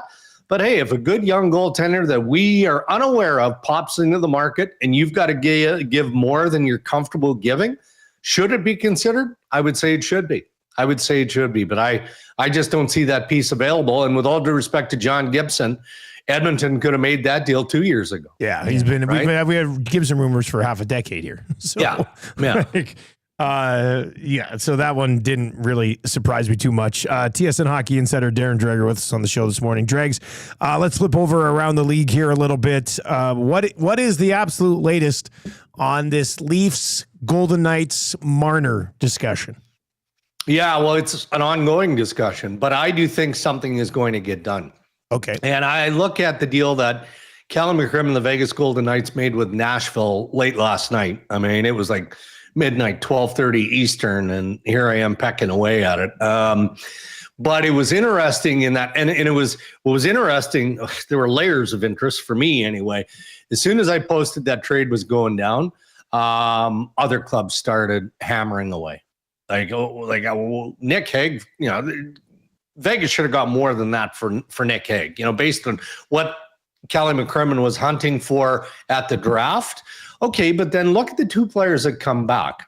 So Colton Sissons is an effective center, right? So if the speculation is accurate and it's Nicholas Roy going to the Toronto Maple Leafs for a sign and trade or the rights to Mitch Marner, call it whatever you will. Now you've got backfill in that position if you're Kelly McCrimmon. And you also knew that you didn't have the stomach to give Nick Hague 4 years at $5.5 million on a contract extension, even though he's an effective defenseman. Like that's a loss for the Vegas Golden Knights, but that's just part of doing business. So the latest is I expect something to happen today between Toronto and Vegas. There's always a little bit of wiggle room that it doesn't go down.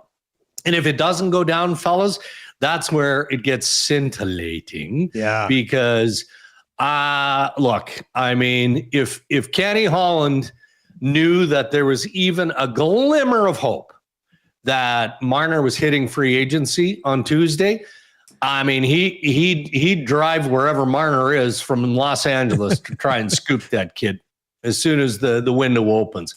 That's how that's how motivated LA is to do something of significance. I heard a whopper of the LA Kings going after Rasmus Anderson at the draft, and I can't share exactly what the details were.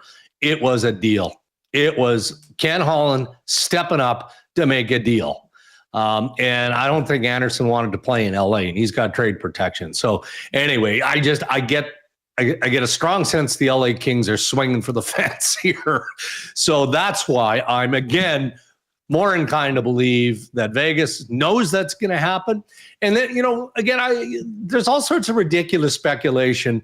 And, on Vegas has been snooping around and doing things unethically and all of that, which I just roll my eyes at, because what are we new? Yeah, like what exactly. I'm not admitting that it's going on, but 32 teams engage in the same sort of opportunity. Like, I mean, when deals are announced tomorrow, within the hour of free agency, how does that magically happen? First time they ever chatted, one offer and it was done. Or just do this exercise. Go back through the history of around free agent frenzy transactions, where a team sends a draft pick for the rights to that player. Well, you think that managers just want to, just willy-nilly draft picks into the vapors? Of course not. So anyway, and I guess the reason I bring it up is I know that Vegas twice in the last year has tried to trade for Mitch Marner. So the interest that Vegas would have in Mitch Marner isn't new. So all of this tampering nonsense in the last couple of days is just bizarre. Darren, we've talked about the Oilers being a bit constrained with money and everything. I wonder your thoughts. Pierre LeBrun shared his about 24 hours ago. The door remains open with Edmonton when it comes to Corey Perry. How open do you see that door? Is it a crack? Is it a screen door? I mean, what are we kind of looking at here with the path of him maybe returning or not? Yeah, well, I mean, it's up to Corey Perry. I know that, Edmonton sees a place for him. How can you not? I mean, he was great. He's a playoff performer. And that's really what you're paying for when you hold on to Corey Perry. But, and I'm not comparing Corey Perry to Claude Giroux or John Tavares, other than birth certificates, right? I mean, he's older than those two guys, but he's still effective. So how creative can Stan Bowman and the Oilers get in trying to navigate the bonus structure of what a deal like that has to look like? Can you get it around $1 million or less on a flat salary, and then you ratchet up your bonus structure after that? I can't imagine that Corey would want to leave Edmonton. Again, just he wants to win. He's been chasing that Stanley Cup forever, since 2007, right? So, I would think that he'd be motivated, but it at least has to be in the realm of being fair. So we'll see how it plays out. But I'd be surprised, I think, at this point, if he left. If he leaves, it's only because Edmonton is just like, we don't have a penny to spare. Yeah. We just, even though we respect that you're willing to take essentially a minimum contract to stay, we just can't do it. We don't have a penny to spare, and that penny has to be invested somewhere else. Drags, as always, man, great stuff. Thank you for joining us throughout the year. Good luck with everything tomorrow. Enjoy your summer, and we'll chat in September. Have fun at the cabin. Right. Well, I appreciate that, fellas. And before we break here, I'd really like everybody watching to, give all the shout outs possible. Send flowers if you can afford them to Ryan Rishaug, because, man, he has gone I can't think of another person, let alone an athlete, or anyone comes to mind who has suffered a near fatal Achilles tendon injury. Yeah. So best to Ryan. My thoughts and prayers are with him and his family. And I know he's got a large fan base out there. So let's make sure that he's looked after. Great stuff, Drex. See you in a couple months, man. There you go. That's Darren Dreger. No one sounds like him. Yeah, eh? I know. He's just Yeah. so contrite. Yeah. We'll have to discuss with Rishaug when he paused by. He was talking about the Achilles last week. He was kind of blowing it off. Yeah, but I mean, it sounds like. Yeah. And then he said he didn't even have gout. Yeah, I don't believe. No, It comes once in a while. What are we That's doing not how here? it works. What are we doing here with this guy? All right, so there you go. Yeah, that was a juicy tidbit from Dregs on Kenny Holland. Kenny wanted it was a ripe banana. It was a big deal. He was banana shopping It was for a the ripest. big deal. Looking for that eventual Drew Doughty replacement, maybe. So we'll see what Kenny Holland can drum up. I do like the idea of him in a Winnebago trying to drive to Mitch Marner's house to try to get him on July 1st. Yeah, kind of love him in the division, hey? Yeah. Where you're so close, like he's next door doing all these crazy we things. still get to follow along exactly. a lot of fun things. Yeah. It's like Ken Holland used to live with us, but now he's 2 doors down and he's not ours anymore, but we still get to see all of his hilarious adventures. And you have to deal with the blowback. It's fine. Well, I mean, until he builds a team that knocks off the Oilers in the first round. You said it. That would sort of suck the big one. But then Dregs did. He's expecting something to get done on Marner today. So that would be a pretty big fish out of the pond come free agency, which just means more people will want Victor Arvidsson. Yeah, a koi pond, if you will. Yeah. We'll continue this conversation on the goaltending front here. You know, Drake said it, and I agree with him. They didn't lose the Stanley Cup final because of goaltending. No. Could their goaltending have been better? Yes, 100%. It could have been better. But I don't think they lost the Stanley Cup final due to goaltending. I think they lost the Stanley Cup final due to Florida having a significantly better forward group. Does goaltending, though, and it's rephrasing the question, does better goaltending and define better? I would like to see it change. No, but does that sure. get you a couple more wins? And in that, like, you didn't lose the series. Like, we say, you didn't lose. I get that. Like, goaltending didn't, like, it wasn't like they're bleeding 9 again. But does, like, slightly better goaltending maybe get you an extra win here or there, which then shifts the series? You know what I'm saying? Like, No, I get it. It's all about framing that question. I am definitely not sitting here saying they shouldn't do something between the pipes. Sure. I just thought it was interesting how Dregs brought it up once again. I know Rishaug, I think, has mentioned it a few times that they might run it back in net again. I think you're probably playing with fire a little bit because you should try to get an upgrade at the position. But is there an upgrade at the position actually out there? That's the problem. Like, if the others can go and find a future Hall of Famer like Bobrovsky that they can run out against him, then that would go a long way. But what we know about modern day goaltending is that, what was Bobrovsky before he went to Florida as well, right? Like, he was having a career where it was kind of... but he'd won a Vezina before going there. Yeah, but I was, get it. But, like, you could identify... Dreger did mention, like, you could find a young goalie that, turns out to be the next... But you don't know until you do it, and it certainly is a risk at this point when you're moving away from something that got you so close. I've seen a lot of people on Twitter, when you talk about this move, that move, that move, now, they're lying because I know they're going to watch the Oilers.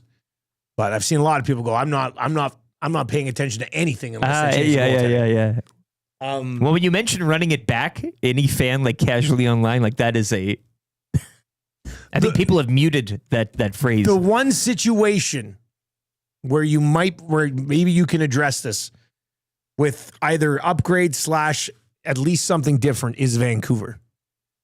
Vancouver will have a 3-headed monster between the pipes. Shelov's has been good. Mm-hmm. He will have to clear. He will have to clear waivers. Yeah. And then you've got Lankinen, who they just gave a deal to, and there's reports that they're going to re-sign Demko. So something will have to give in Vancouver, unless they run the 3 goalie bench. How do you take advantage of that? Yeah, maybe. I mean, who knows with the Canucks? Trev, Dusty, if they don't give you okay, and then does that hurt your? Are you rattled? You'll still by be that? a fan, right? No, I mean, like the one upside you can look at it is, well, you got Stuart Skinner, who's 1 year more experienced, 1 year older. So how will that, his game, I mean, that's what the narrative is, right? Yeah, you're only going to continue to get better. So if that works for, prospects, if that works for other players, I don't see why that can't work for Stuart Skinner. So you got that to look forward to, but I mean, like just looking at what's out there right now, what they can afford and what they can't afford, like it just makes sense. They're going to have Stuart Skinner and Calvin Pickard. I'd be baffled if they were able to fix or be creative to find someone else. So I think that's what they're going to do. The change that they might make, which I did. There was some rumblings on Twitter yesterday. Was Schwartz? He might be leaving. Where are those rumblings? Where'd you see those? I think that was some insiders. Like I think it was it LeBron or someone saying, I know it was an insider. We talked about it last week. Like if you're going to run back the goalies, that's the only change. I mean, that I'd like to see. Maybe it's time, even if it's not Schwartz out, somebody else in, maybe somebody else in anyway. They just made the most revenue in the history of the league. Yeah. Pay another goaltending coach. Do I have 2 or 3 or 4 voices between the pipes, like helping these 4 guys? goaltending coaches. Yes. Florida's got a whole goaltending Assemble staff. a team. Exactly. Yeah. Yeah. Do I think getting rid of Schwartz is going to move the needle? No. But for the fans' sake. But once again, it's something different. It's different. A different voice. Pound of flesh. So, yeah. But like Lankinen, Shilovs, like the only one I really think that I'm like, oh, okay, that's significant improvement. Like the Edmonton Oilers win the cup all thanks to Shilovs or Lankinen. Oh, like, come on. That's not going to. That's no better than Stuart Skinner, I believe. Lankinen, his career save percentage is just under Stuart Skinner, and his goals against average is higher. Now, he was in Chicago. He's only played 163 games. He had 2 years ago in Nashville, he started 24, had a 908. The year before was 19, 916. Played 51 games this year, was a 902. So once again, to me, something different.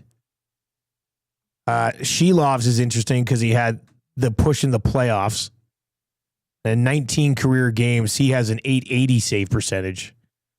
Last year in the American League, he was at 908. This year in the American League, he was 931.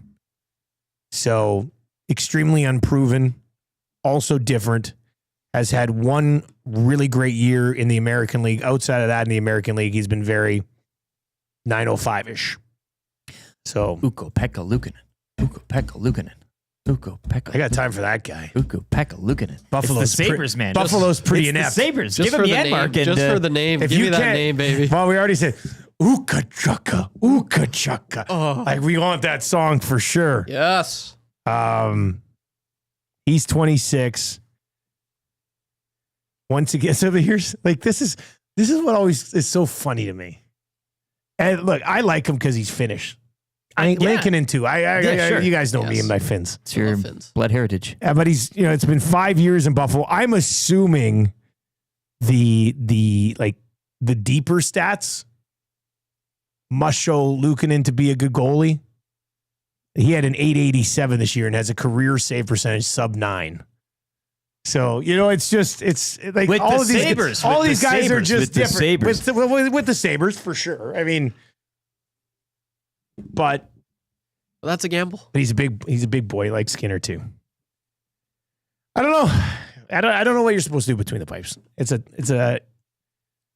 don't know. I don't like if we knew clearly what the answer would be, then yes, be aggressive and go get it. But I don't even know what that answer is. Should you do something? Well, yes, that's the point. I think if you're looking at it and you're like, is there no clear? No, but it's just the reality. If there's no clear thing to go get or aspire to, well, then maybe it's staring you right in the face.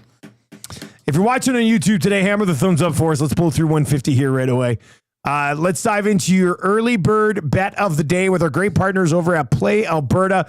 If you have not yet checked out Play Alberta, you're missing out. PlayAlberta.ca. You get your casino, you got your sports, you got your live dealers, you got your lotteries.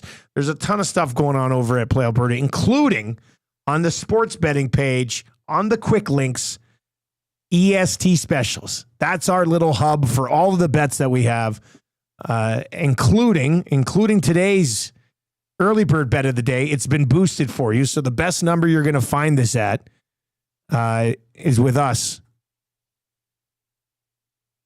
And it's plus 142. Toronto Blue Jays, New York Yankees. Yes. The total is set at 8.5 runs. I've moved it down to 7.5 runs. So Yankees, Jays, over 7.5. I believe it's Scherzer again today. Scherzer back home against Yankees. Scherzer, Rodon, I think. Love Anyway, Jays, Yankees, over 7.5 runs, and Vladdy with a hit. That's all we need. Jays, Yankees, over 7.5 runs, Vladdy with a hit, plus 142. Yeah, Scherzer, Rodon. Yeah. I'm still taking the over. There's some bats. I mean, the Jays have been scoring runs in bunches. Jays, Yankees, 8+ runs, Vladdy hit, plus 142.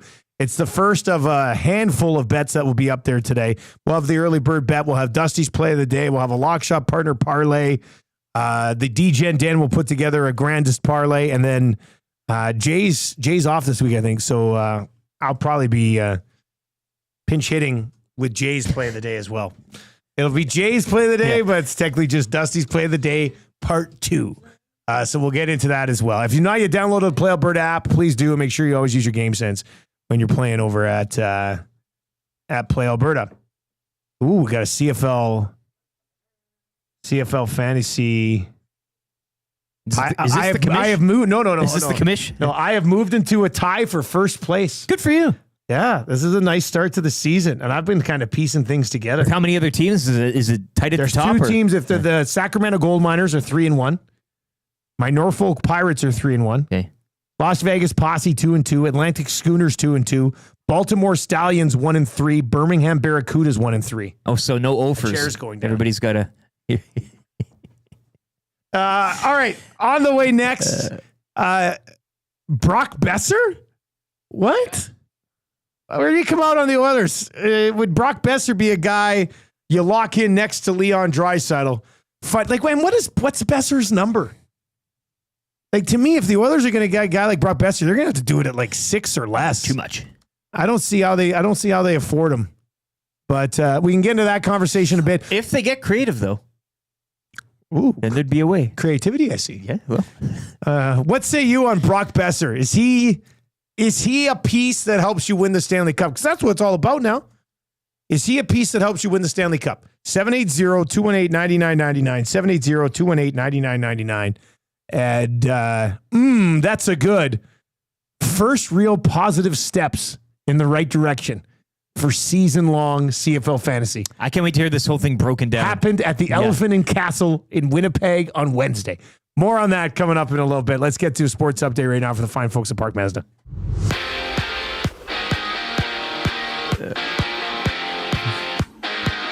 Toronto Argonauts with a 29-16 victory over the Red Blacks as both teams now sit at 1-3 on the campaign.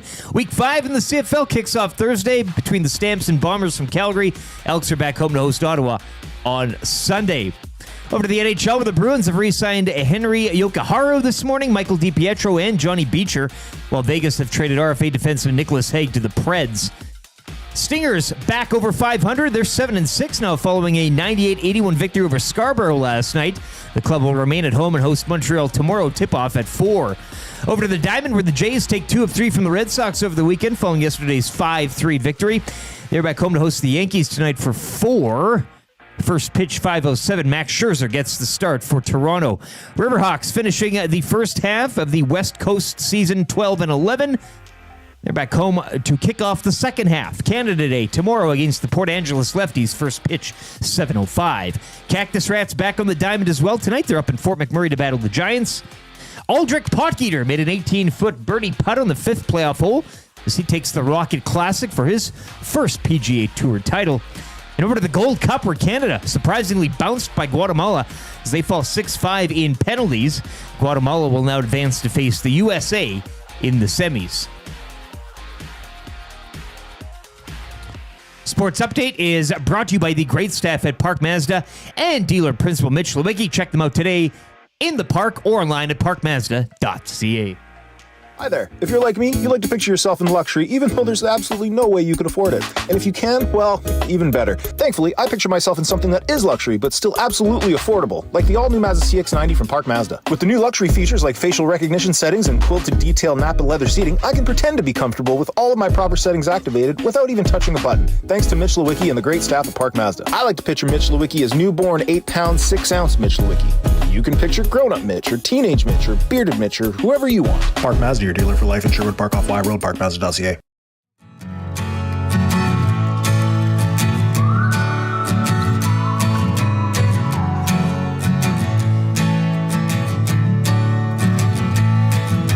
The Nasty Bash was awesome, so let's remember it with this song. The EST on Corey B, tattoos still looking strong.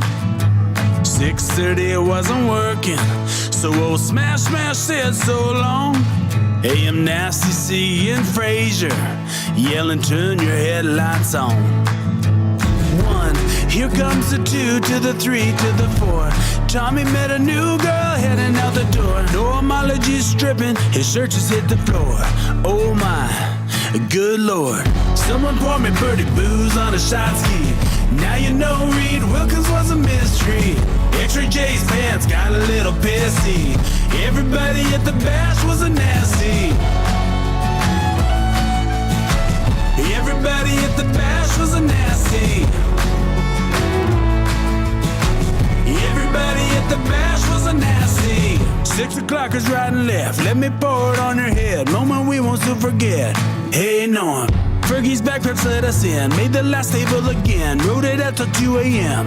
Oh Lord. 1, here comes the 2 to the 3 to the 4.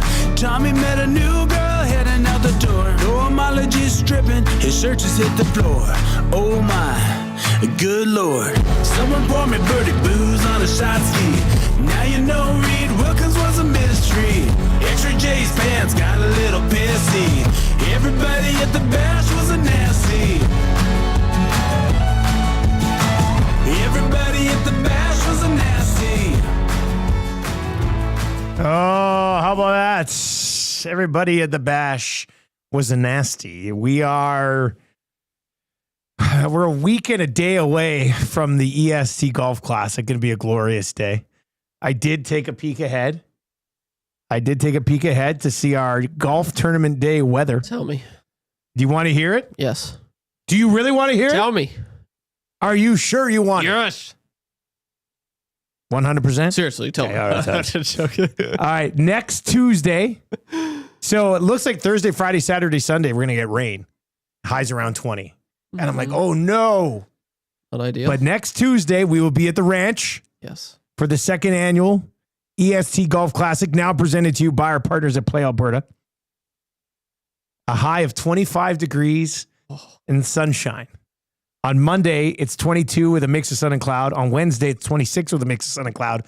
But on Tuesday, it just says 25 and a glorious little sunny guy. Like, so it's going to be good. Lots of tan in that day for sure.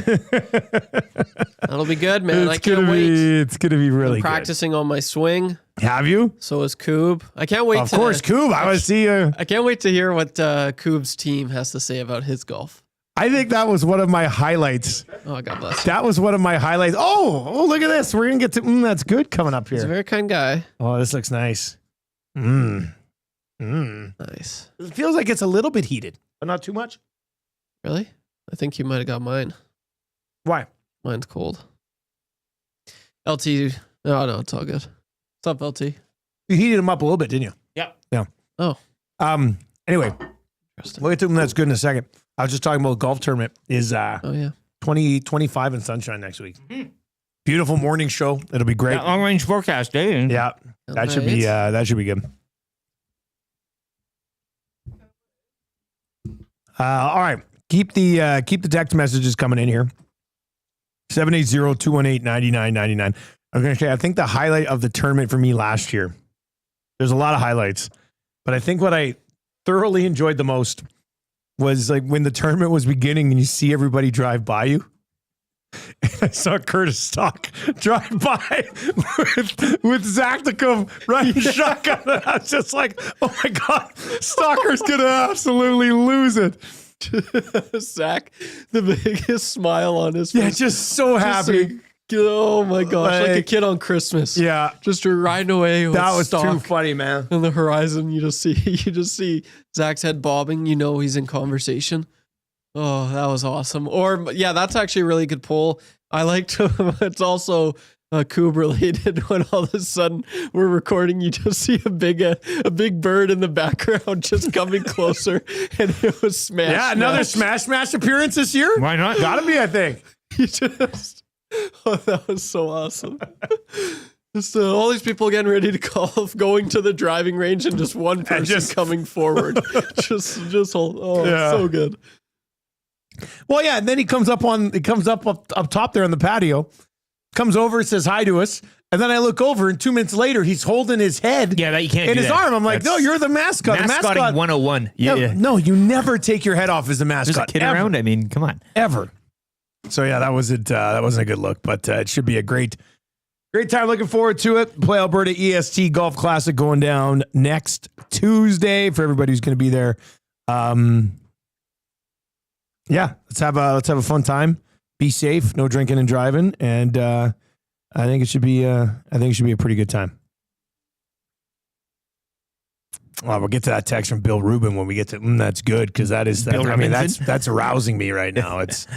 It's really good. All right, so what do you think is a better way to spend some money? The Oilers don't have a lot of money, but what do you think is a better way to spend money?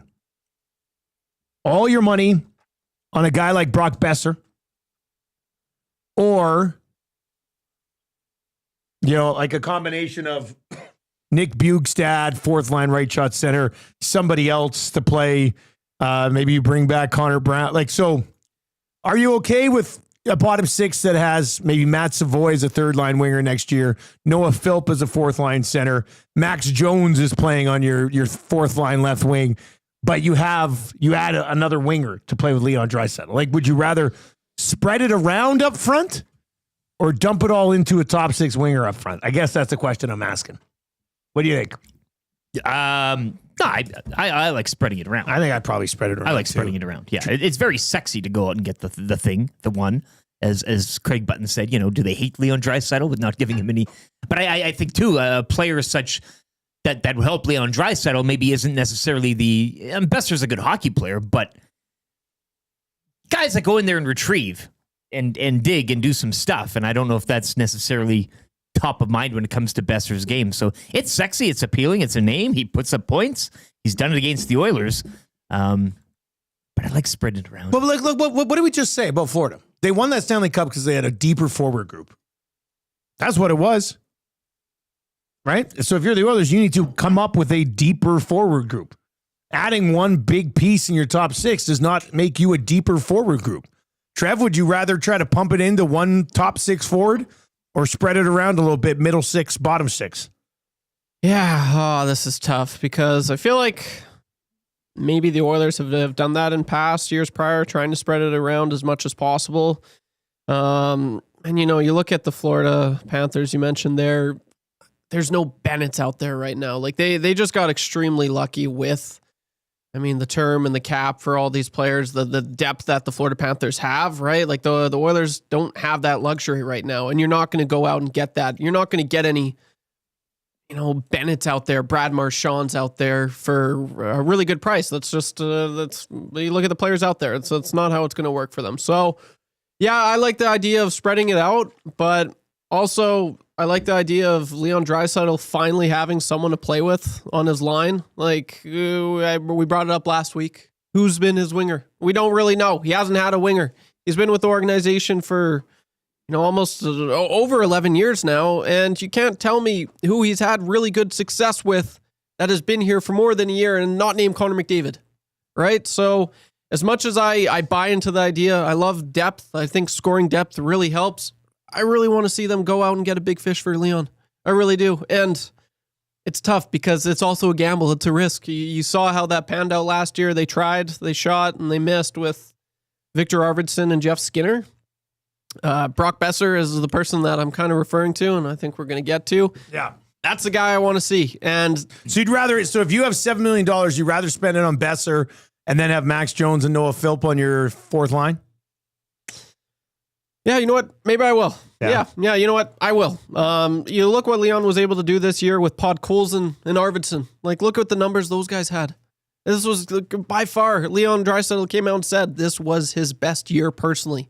Came out and said, this was the most fun I had, and this was my best year. Even though it wasn't the most points, I feel like I just dominated. So what could he do with a Brock Boeser on his line? Or with some skill on his line, for Pete's sake? I just, it's annoying. Pete's sake. Nobody says Pete's sake enough nowadays. Yeah. So yeah, I want to see just a skilled winger. Maybe Brock, maybe, I don't know, Ehlers. Probably not, but I want to see it so bad, Dusty. Give it to me. What say you? 780-218-9999. CB Radio Guy is in today and says everything on Boeser. Leon has never had a winger other than McDavid. Pay Boeser and no, this may not be the year. And next year you have cap space, and that's where you can go get a goalie in the bottom six. So he's saying you lock up Boeser, you have him, and then when the cap goes up over the next couple of years, you address your other needs, and then you win the cup in 2027 or 2028, not 2026. Interesting way to look at it. 780-218-9999. Yeah. 780-218-9999. Guys, there's always highly motivated and underrated offensive guys available on July 1. Bargain shopping always works better than getting the big sexy. If Florida loses Ekblad and Marchand, they aren't going to be the juggernaut they were this year. That one in from Luke. Troll says Boeser's injury prone. It seems like Skinner/Arvidsson 2.0. Burglar is not messing around. I want pasta on Dry's wing. If you're a contender, you actually have to pull in some so-called unavailable. Now we're talking. Pasternak. I don't. You'd have to get creative. Yeah, let's. No, that's one that I'm not even. Do you want to get creative? No. That's Puckpedia.com. That's nothing. All right, if you're watching over on YouTube today, hammer the thumbs up for us. If you're listening on TuneIn or iHeart or EdmontonSportsTalk.com, all we ask is that you tell your friends how easy it is to listen to our station, and they can have some fun there too. Chris says it sounds like Kapanen will be back in Edmonton. I could see Kapanen coming back on a. I'd rather have Kapanen than Jones for $1 million. Sure. So send Jones down, give Kapanen, league minimum or slightly above.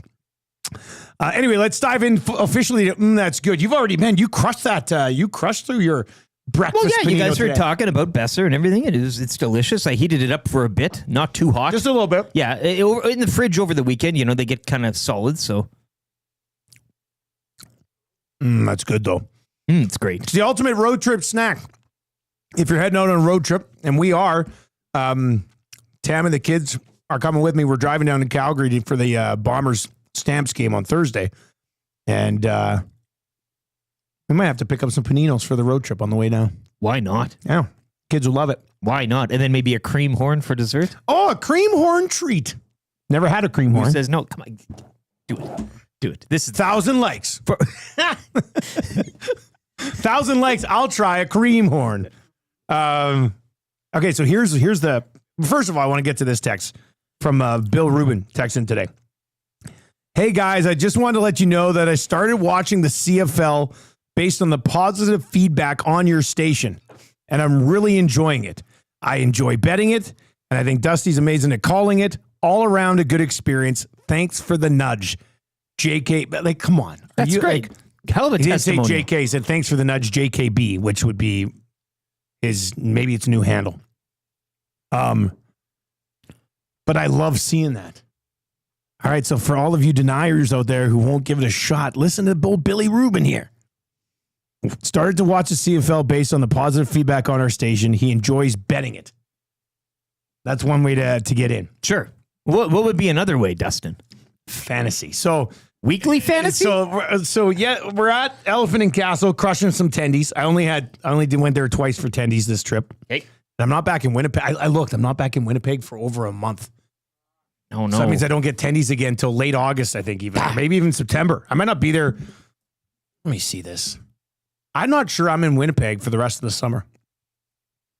Let me see. I'll be very pissed actually. Yeah, I'm not back in Winnipeg. I'm not back in Winnipeg till September 27th. Terrible. That's good. That's almost 3 months without tendies. So where are you going to find chicken tenders? We're sitting there having the tendies, a bunch of us, and the commissioner, Stu Johnston, and his right-hand man, Lucas, they roll in. Mm-hmm. And we had a couple drinks, and we're sitting there talking, and there was a bunch of conversation last week about the CFL and ways to make it better and all that stuff. And there was a good conversation going on. And I sort of sat back, and in my mind, I'm like, just season-long fantasy. Let buddies get 4 of their buddies or 5 or 6 of their buddies and do a draft and make trades and have a waiver wire. It's what everybody loves about fantasy sports. Right now, you can pretty much just do the week-to-week stuff in the CFL. And finally, I just stepped up. I just was like... You're waiting for your time to pounce. I was waiting for my time, and I said, you know what would really work? Did you stand up at the table? No, I didn't stand up. No, well... Clinked your, excuse me. I was feeling pretty good. I'd had a couple. Yeah. But I said, listen. I said, you know what would really help this league? Listen. And I said, season-long fantasy. And Stu, the commish, he looked at me like I had a second head growing out of my neck. Okay. Did he sit up a bit? Like he kind of... Well, no, he was... he goes... What was his body language? I said, I know you guys have the week-to-week fantasy, so you've already got a back end that is pumping out the points into a fantasy system. But I said, listen, what people love about fantasy is getting together for a draft, talking, you know what, to their buddies all year about their teams, making trades, working a waiver wire. That's how you get people sucked in. And then the commission said to me, he goes, well, you know, are there enough players in the league? And I said, let me tell you about that. I said, we've got, some guys I've been working with have been running a 4-man league for 10 years. Various models. 10 years. I said, and, you know, 4-man, nothing against a 4-man. This is not a 6-man versus 4-man right now. Yeah. But a 4-man league might not be overly attractive to some. So I said, you can run this up to 6. I said, we're running a 6-man league right now. That's a little thin. Yeah, it's, I mean, the waiver wire is not a lot of terrific, fat on the bone. but there are bodies out there. Sure. So we're running a 6-man league. I said we have our quarterback spot. We got 3 wide receivers, a running back, a Canadian spot, a kicker, and a defense. 5-man bench. I said, and it's possible. I said we drafted a ton of guys, but we're still the waiver wire. We're probably claiming 2, 3, 4, 5 guys a week. And I don't think up until that moment he thought it was possible to do season-long CFL fantasy. But when I laid out that you can have you and 5 buddies be on the CFL website, whatever you want, 4-man or 6-man. I just love, though, that you can present to him, like, we have various working models. He wasn't aware of the CFL rosters being big enough to do season long. Yeah. Especially up to a 6-man, which would be more attractive maybe to some than a 4-man. It's to some, but so he I think I opened his eyes to it a little bit. Did you tell him about the ratio? Because he goes, well, I know how big like season-long fantasy is in the NFL. I said, yes. I said, we can do that here with our league as well. But and the ratio, the beauty. He was he loved it. That's a wrench to the I hole. said to him, we got our quarterback spot, 3 wide receivers, running back, a national spot. And when I said national, he's like, a national spot. Oh, yeah. You don't get that in NFL fantasy, do you? Well, no. Plus, I also point out, and we do run, in our league, we run the super flex. So, you know, because if you're worried about quarterbacks and injuries, in a 6-man, I would say it is needed. 4-man, probably not. So that was a really positive step.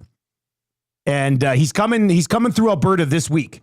So he's going to be in Calgary for the Stampede Bowl. And then he's coming up here on Sunday for the Elks and Red Blacks. That's my first Elks game that I'm calling like at home this year. So I'm excited for that. A bunch of my family's going to be in town. So it's going to be a great day. Tailgate should be a good time. Sunday, like, let's go. It's going to be great. But then I was talking to his number 2 guy, Lucas, and I said, listen, we got to get commission on the show. I said, so after he comes through in Alberta, maybe next Monday or Tuesday, we'll have Stu on and we can dive into this a little bit more. But you know what was really encouraging about it is that his number 2 guy plays a lot of fantasy, I think. And he was instantly like, he's leaning in. Tell me more about this. And I was like, yes, because this is the guy who he travels with him all the time. He's in his ear. And he said to me, I want to talk with you more about this. And then he said something about, I want to get you in touch with our, not AI people, but AI, the stats people. Oh, and boys, we might be cooking with fire here right now. I think that last Wednesday, what was last Wednesday night? Let's mark it down. What was last Wednesday? Surveyor Brett, put it in your phone. Like the date? Yeah, last Wednesday was June 25th. That's the day season-long CFL fantasy really started to get some momentum. The idea was hatched. Well, the idea has been around for a long time. No, I know, but it was planted. The seed was planted. Into the, June 25th, 2025, 6/25/25. The seed was planted for season-long CFL fantasy. And I'm sorry, but that's good. And I got to stay on it now. Now it's on me as like a speaking voice for all of us who love CFL fantasy. Yes. To stay on this. Yes. We always This thought is something they should be able to turn around for next season. The path was always going to be a steak supper with Matt Dunnigan. That's what we always You've now thought. taken the torch and taken it up to the higher level. Now I've taken it to drinks with the commish, and probably more importantly, his number 2 guy. Yeah. Steaks with Dunnigan probably wouldn't who have cut totally gets what I'm throwing out there. So let's see if it'll work. You don't know what else is good? Kasperi Kapanen, baby. Is it done? 1 year, 1.3. Oh, look at that. Puckpedia. Puckpedia broke it? According to NHL Update. I'm not sure why it had to be 1.3. But whatever. There's okay. So we've got a Kapanen signing, 29 shooter. and I was feeling really good about this CFL fantasy thing. Sorry, right now. we kind of had to get to this. Okay, so look, let's you want to talk Kapanen? We'll talk Kapanen for a second, baby. You're no further ahead if this dude's still slotting in, like in your top 6 sporadically next year. I'm sorry, like Kapanen was like minus 20 this season.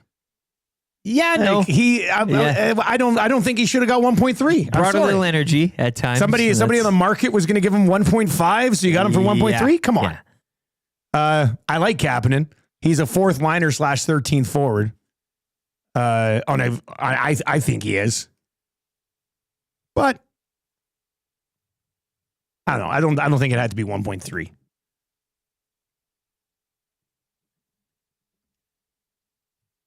RCN says Kapanen probably saw that Tomasek was getting 1.2 and said, I get more. I get more. God, imagine the negotiation. I get more. Unrestricted free agent who is going to have very little of a market for himself, dictating that he gets more than another dude who's never played in the league. Don't leave anything for chance.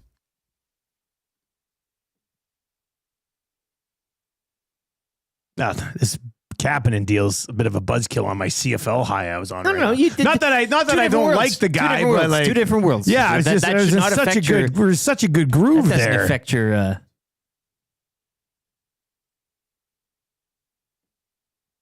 Big Slam Nasty says the commish said it's a great idea, but unfortunately, I don't take advice from someone who orders off the kids menu. Well, and this will get you back. Multiple people saying there's an Elephant Castle in Calgary now too. Whereabouts? Paris Julius Inbox. Whereabouts? Is it close to the Weston downtown? I don't really like to venture out too far. You're not. Is it in the burbs? I usually go to the place that's as close to the hotel can't be as within city center as possible. No way. All right, so Kapanen. So what do we say? Kapanen's 1.3? Yeah. So you send Jones down. So that's an extra $3,000 or $300,000. All right. We're getting there. Now, do they bring back Brown and Perry and stuff? Or they just run this whole thing back? Yeah. Did Kapanen really need more than league minimum? No. I don't think so. Is there a clause on this? a 1 year? Puckpedia better not drop a 10-team no trade thing on.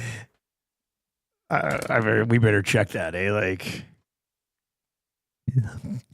Big anchor by his name, eh?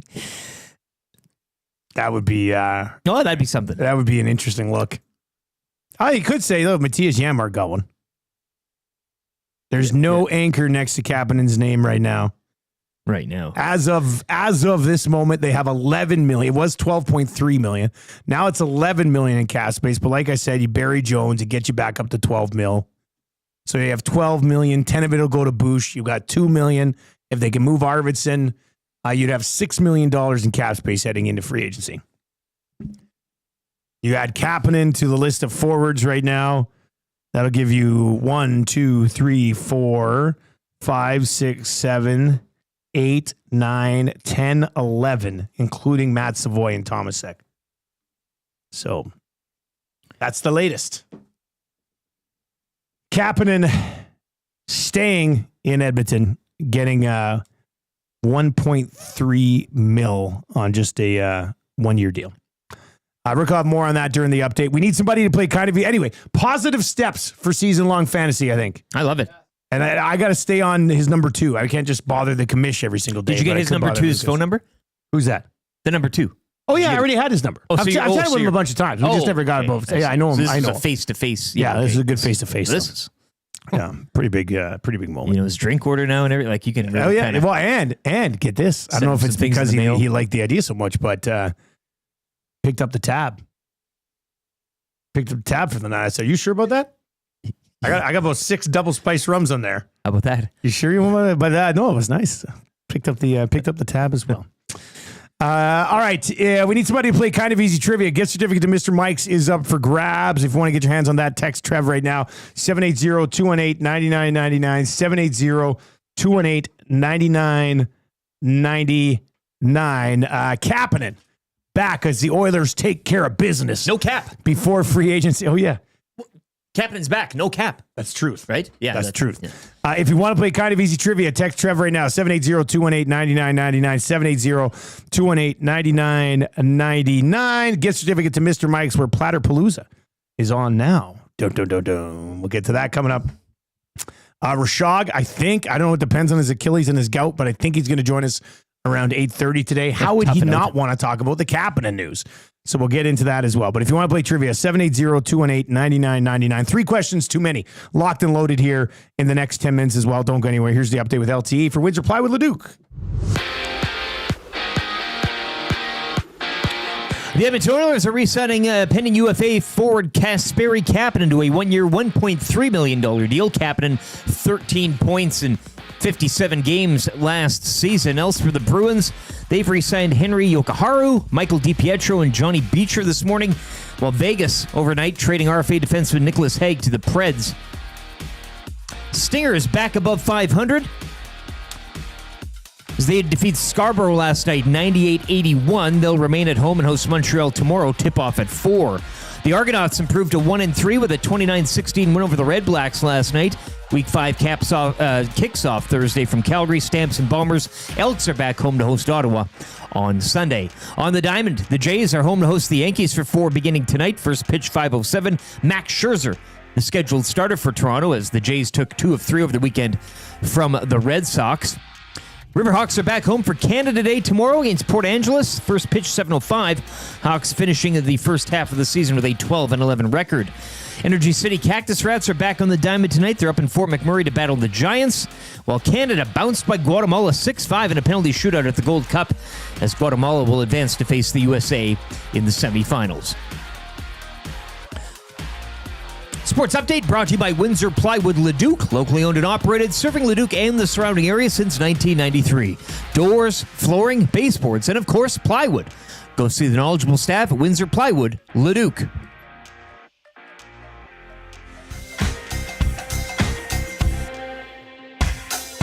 What say you? Hey, nasty crew. We got the Nielson Show flu. And there's nothing we can do about it. What say you? Hey, nasty crew. My wife thinks I got better things to do, but there's nothing I can do about it. We're tuning in, we're listening online. We catch up with the podcast when we fall behind. We're texting in the nasty chat, what's on our mind. 780-218-9999. No more interference from corporate interest. Just Tati and Eric and all of the bad cats like Rishaug and Noodles. Captain can gauge it. Maybe slip up at a cool bed to make a little wager. We can't wait for the Monday mandate. Shaggy's always on time. Tommy's always late. you like a cup of tea? Forget about the old place. Hey, we were number one in the text race. We don't miss all the commercial breaks, but we sure miss Nickelback today. We wanna hear some Huntix and we wanna hear Renee. Why not hold the neck up when I wanna kiss away? Beat up the tire fire and remember that name. We love every goal song, but what about the games? Macramella, Rapaport, Dreger, Engineer. It ain't Christmas season, but they sound like reindeer. Button and my cousin and the tales of the North. All about a given person, does he go for? What say you? AM Nasty Crew. We got the Nielson Show flu. And there's nothing we can do about it. And there's nothing we can do about it. And there's nothing we can do about it. 8:06 on the Nielson Show. Noah Philp. Man, Philp and Kapanen done today. What? Is Stan Bowman cooking or what? Philp gets done 1 year, 2-way deal, league minimum, I think, $775. Kapanen got $1.3 million for a year. So Philp and Kapanen getting things done. Do we live in a world where Philp is centering Kapanen and Podkolzin on your fourth line to start next year? We could be getting there. They're taking the best. Maybe. There's that depth we were talking about, boys. There's that depth. Look at old spicy Trev over there. I'm happy. All right, 780-218-9999. Oilers getting some business taken care of this morning. Philp, 1 year, 2-way, $775. Kapanen gets $1.3 million on a 1 year deal. We'll see what happens with them tomorrow. 10 a.m. tomorrow, we'll have an EST free agency special for you. So that'll be good. RCN says, should bring in Bruce Boudreau to replace Gulletson. God, can you imagine Filthy Bruce on the bench here? I can.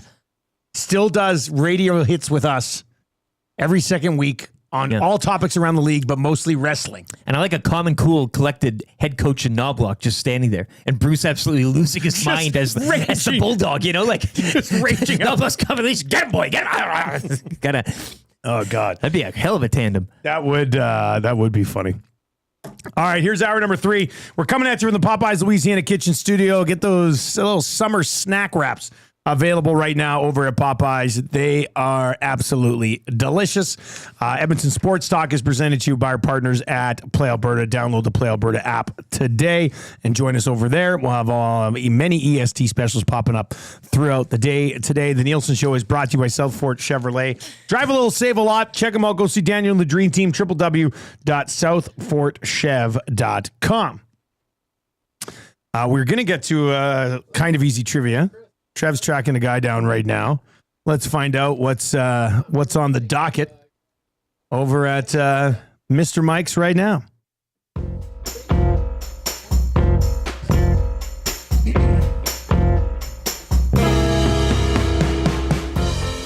Well, Mr. Max is turning up the sizzle this summer with Platterpalooza.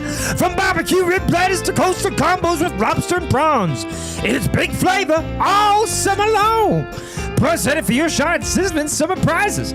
Get into Mr. Mike's. Platterpalooza's on. Mr. Mike's, eat locally, enjoy casually. Yes. Man, I miss that. I miss that on record Thursday, you one. Friday. You should, yeah. Play it every morning at 8:08. Please send me one. That would be great. The bed's fantastic. I told you, we play this as return music when you're gone. I think I hear him coming now. Do you play this as a return? Yeah, it's great. The old Blue Bayou. That's what I've got to label as here. All right, Trev, who's playing kind of easy trivia today for Platterpalooza? Yeah, this is Chris. All right, Chris is going to play today. Where's my prep sheets? They're all gone. Sorry. I think it's over there. I think I hit coming now. All right. Chris is going to play. Needs to get 3 of 5 correct. And we'll win a gift certificate to Mr. Mike's. You'll use it on Platterpalooza. All right, let's bring in Chris today. Chris, you ready to roll, man? Yeah, you bet, man. All right, Trev will start the ticker after read the first question. Good luck, buddy. Here we go. Which league had their draft over the weekend?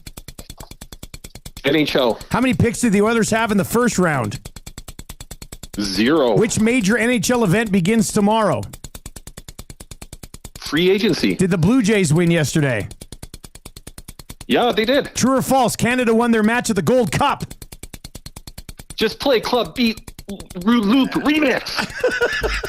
And Sergio Ramos gets a nipple erection. Oh, is that dirty? This is not just a dream, it's a wet dream of orgasmic proportions. Oh, is that dirty? Frustration sets in and the emotion goes out, and then you just start playing with yourself. Oh, is that dirty? You cannot come to my house. No, not today. You cannot come to my house. No, not today.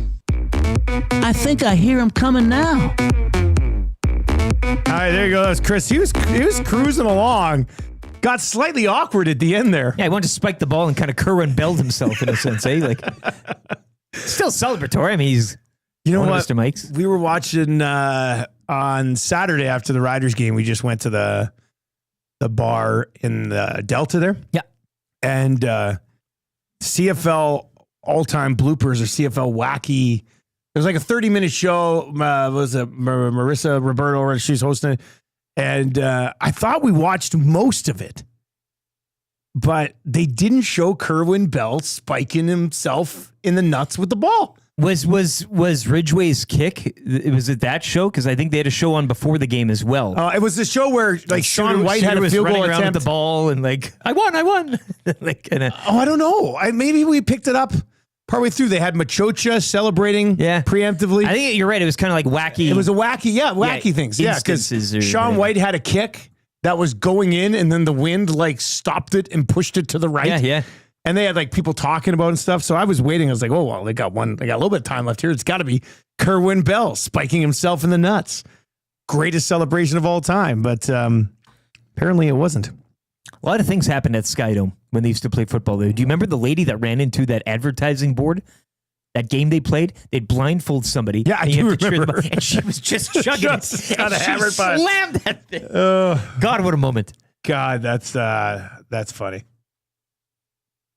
All right, we've got 3 questions too many coming up. If you are just joining us this morning and you were like, man, I better check in and make sure Kapanen's not going anywhere. Well, you are in luck. Kapanen has signed a 1-year deal, $1.3 million.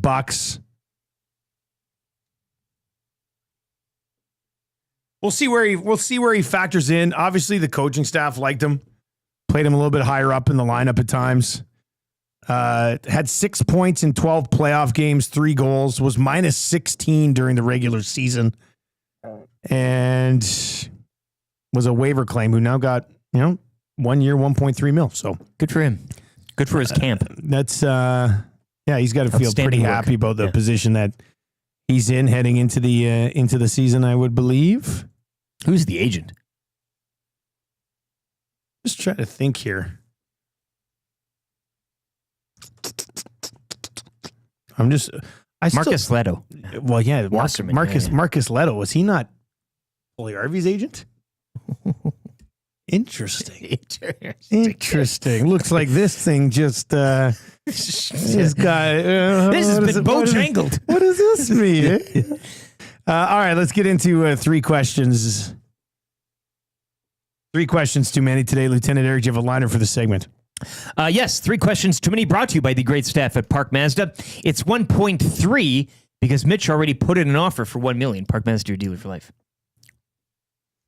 Oh, He was tampering. That's okay. They were tampering. They already had a talk with Leto. And be careful.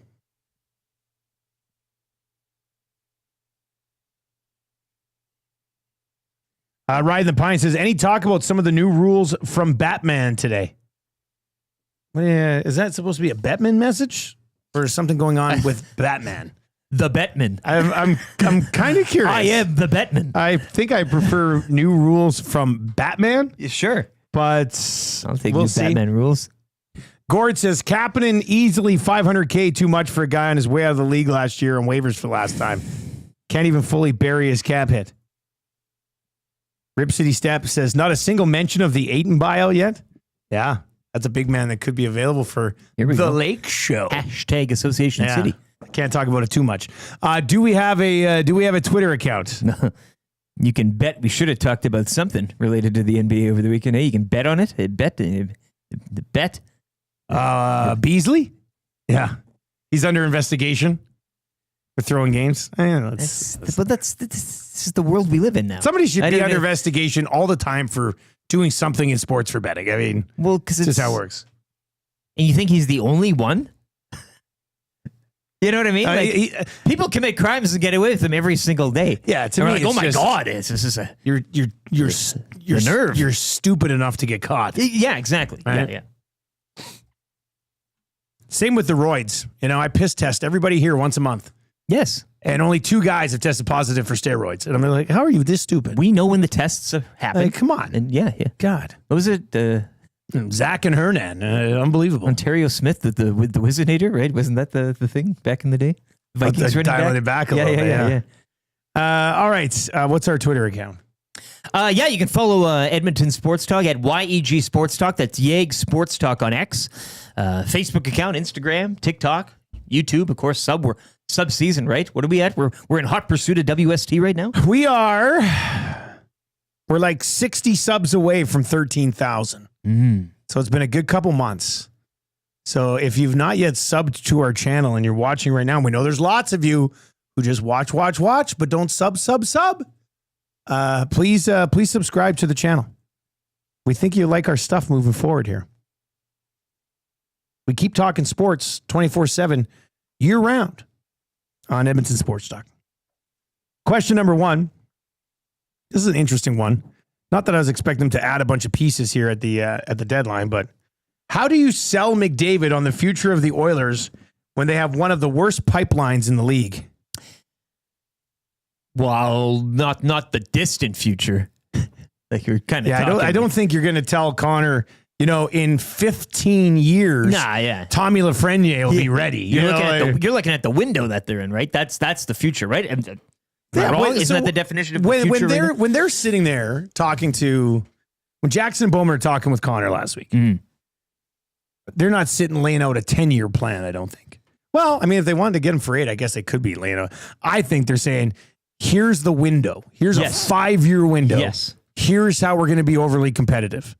And there is really not much coming down the pipeline or in the system right now that I think they probably tell him, and this guy's going to contribute in a big way. Or we've got this guy coming. Matt Savoy had a great year in the American League. Should probably be on the roster next year.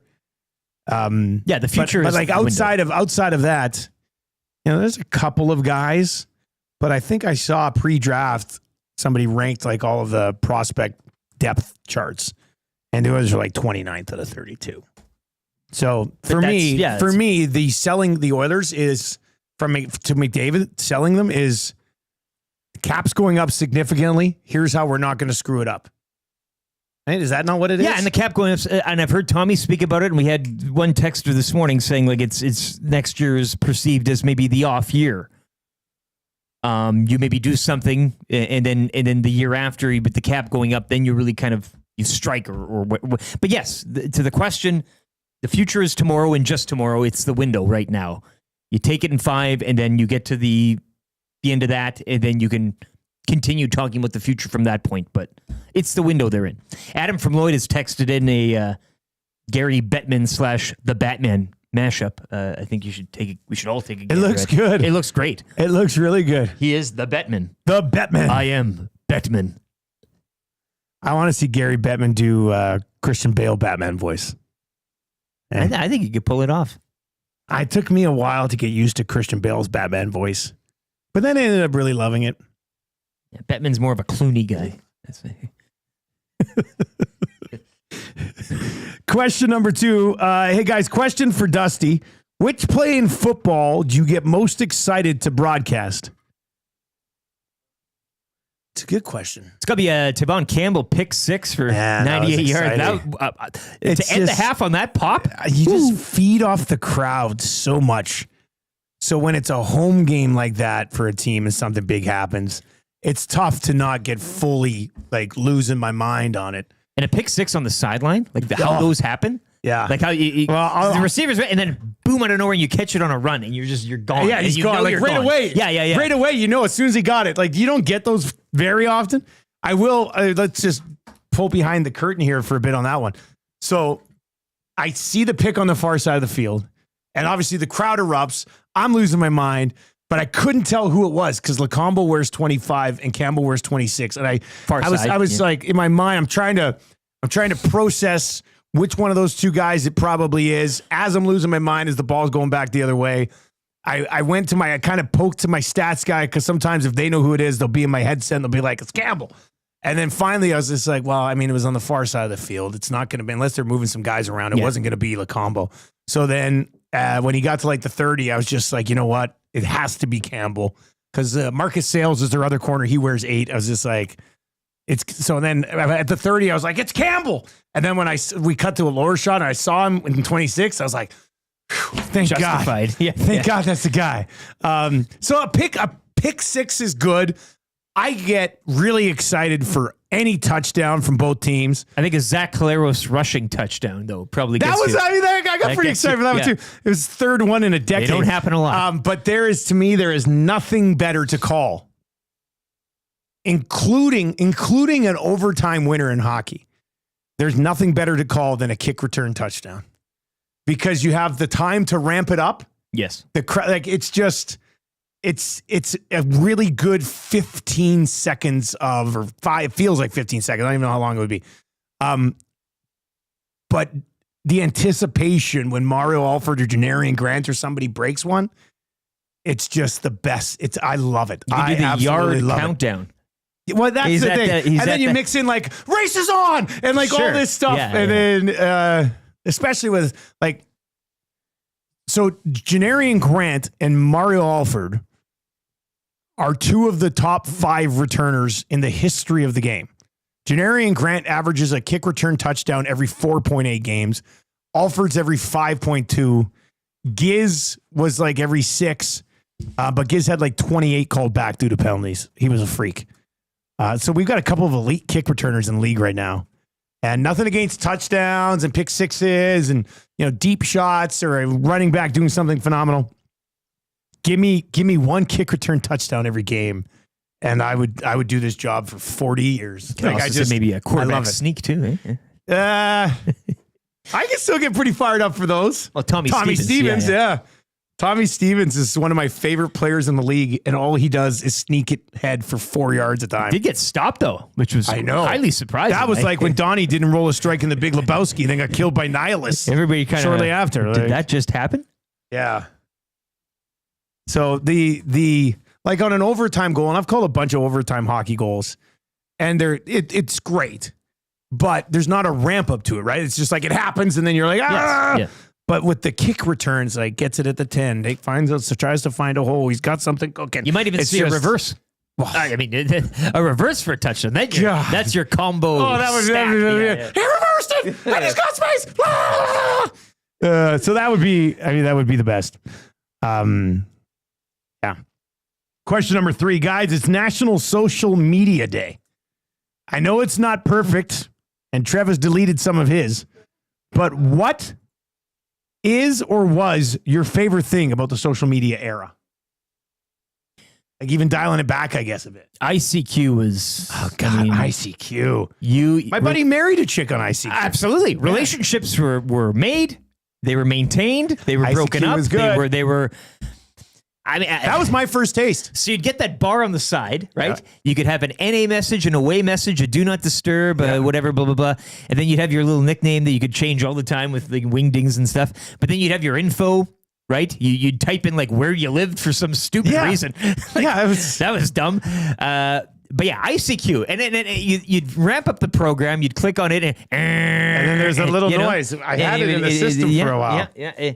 And then the and all that, and ICQ was the. I mean, there was always the Napster chat room too, but that kind of got a little weird. Yeah, Napster was something. You dabbled with Messenger, did you not? MSN Messenger. Let me see here. Hang on a sec.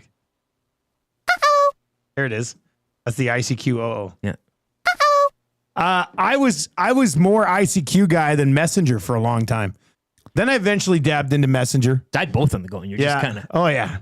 Used to settle in on those ICQ chats. You know what? People aren't going to be surprised by this, but some of the fantasy, not fantasy leagues, the simulation hockey leagues I was in, we all have ICQ, and then you hop on there and you're talking trades and stuff. Yeah. That's probably my peak hockey simulation life was on ICQ. Here the status is online, away, not available, free for chat. At ICQ? That was when occupied, do not disturb, invisible, or offline. My buddy Shorts met a girl in Australia on ICQ, moved down and married her. He was 18. I love it. It was crazy. Trev, you weren't even born when we were ICQing, I don't think. ICQ is, and you know, it said ICQ, but it was I seek you. Oh. Right? Yeah, that's cute. Very cool. It's very ahead of its time. Yeah, it was. that still I a didn't thing? realize that for like 2 years. Is ICQ though? You can't. Is there like there must be? I bet you there's some I need hardcores that. who are still on ICQ. Somewhere. I need that in my life. Yeah. Yeah. Well, this is a good question, and I have to go back to my What's your all-time favorite? Like, Yeah, it would have to be my grad year back in 2016. That is like amongst people my age, that is referred to as like the best year of everyone's life. So it was just, everything was just so fun. The music was amazing that year. The movies was amazing. Everybody says that about their grad year though. Oh, no. Like 2016 is the year. Like Pokemon Go came out that year and just happened to be the year that I graduated. But it was also the year the bottle flip challenge came out, the mannequin challenge. You're trying to like make a state that 2016 is the best year ever? Yes. Like amongst our, yeah. That's Look it, at Benny. too, what? Yeah. Like 2016, you ask anyone my age, they will all say 2016 was like the best year. It was so much fun. Like everything But what was the about social media highlight? But yeah, like that's what I'm saying. Oh, Like so the you're mannequin saying, like, all the challenge, stuff. all the trendy things that Yeah. were going on. Oh, okay. It was the challenges. Yeah, it was. LeBron. I know that, one. obviously, Yeah. 3-1. So, but the bottle flip Greatest of challenge all was time. also big. I was just trying to look out some of the other challenges, but yeah, definitely the mannequin challenge. You guys remember that? That was fun. I think my my highlight of social media would be the night I met Tammy. We were at Patty McSwiggin's in Fort Mac, and we both had quite a bit to drink. And Nice. I met her that night for the first time, and then I went home that night, and I logged onto Facebook, and I found her, and I poked her. I poked her on Facebook, and that's like, and then that's where she like messaged me back, and that's when we set up our first date and stuff. So for me, social media highlight would have to be the poking of my wife the first night I met her. And then a close number 2 would be simulation hockey league trades on ICQ. And third place is when you said somebody should run Nazem Kadri. Boy, was that a time, eh? What a time to be alive. That might have been 2016 too. I mean, who knows? He was being a clown that game, though. You were not in the wrong to do it. I don't feel bad about it. Somebody had to run it him. generated. I mean, that was content creation, baby. That's when Twitter used to be fun. Yeah, those are good days back then, weren't they? Anyway, it's National Social Media Day, I guess. And I had no idea that 2016 was such a big year for like social media trends and stuff. Yeah, man, it is. Like I just looked up why was 2016, and then followed was the best year ever, the best year. What made it the best year? Now do Like, it for seriously. 2014 though. Just like if you put like the same thing for 2014. Well, I have no problem with 2016 being that good of year Telling you, because man. of the LeBron 3-1 comeback. Sure, you have your own yet. Why was 2014 a bad year? So cold. Thanos so strong. That doesn't really make Thanos? sense. Yeah, why was 2014 Well, that would have been Thanos from so strong? Avengers. Yeah. So that's, yeah. Such a bad year, the worst year. So 2014, bad year. Jeez. Wow, that's tough. All right, on the way next, we will have Ryan Rishaug. Kapanen signs $1.3 million. Philp 2 year or a 1 year, 2-way, $775K. When does Arvidsson get traded? And Achilles. What are they going to be going over in free, or what are they be going for in free agency? And then, yeah, once again, we signed off with Dreger today for the summer, and he once again said, all of my thoughts and prayers are to the family of Rishaug with this Achilles thing, which I thought Rishaug was kind of pushing under the radar a bit last week. But not according to Dreger. All right, so the Monday Morning Mandate with Ryan Rishaug from the Got Your Back podcast is on the way. Let's get to a sports update right now for a place where it is always game day. Selly's Sports Bar and Lounge.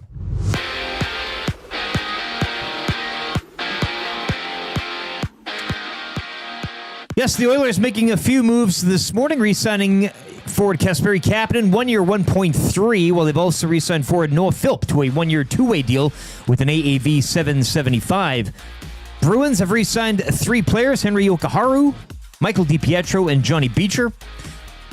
Well, earlier today, Vegas trading defenseman Nick Hague to the Preds Argonauts improved to 1-3 with a 29-16 win over the Red Blacks, dropping Ottawa to 1-3 as well. Week 5 in the CFL kicks off Thursday from Calgary between the Stamps and Bombers. The Elks are back home to host Ottawa on Sunday. The Edmonton Stingers improving to 7-6 with a 98-81 victory over Scarborough yesterday from the Expo Center. They're back on home court tomorrow against Montreal. Tip-off at 4. Jays are back home to welcome in the Yankees for the first of a 4-game set. First pitch, 5:07 as Max Scherzer will get the start. Jays 3 games back of the division-leading Yankees heading into tonight following 2 of 3 wins from the weekend over the Red Sox. The Edmonton Riverhawks fall 5-3 to Nanaimo. They're back home tomorrow against the Port Angeles Lefties. First pitch, 7:05. Cactus Rats back on the diamond tonight up in Fort McMurray against the Giants. And on the pitch yesterday, Canada bounced from the Gold Cup as they fall 6-5 in a penalty shootout to Guatemala. Guatemala will advance to face the USA in the semis. Sports Update is presented by Sully's Sports Bar and Lounge with wall-to-wall TVs, daily food and drink specials. It is the place to be for every Blue Jays game. Every day is game day at Sully's Sports Bar and Lounge.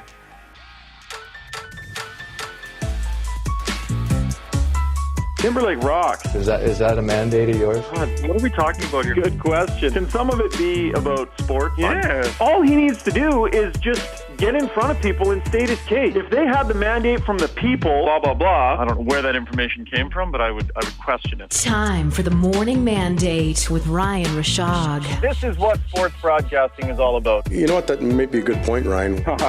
You broke the story, Ryan. Rishaug is one giant 6'2" pile of Charmin. 8:32 on the Nielson Show here on Edmonton Sports Talk. The Hangout coming up from 9 to 11. The Lock Shop 11 until 12. The Oil Stream 12 until 1. EST Afternoons from 1 until 3. The Reed Wilkins Show from 3 until 6.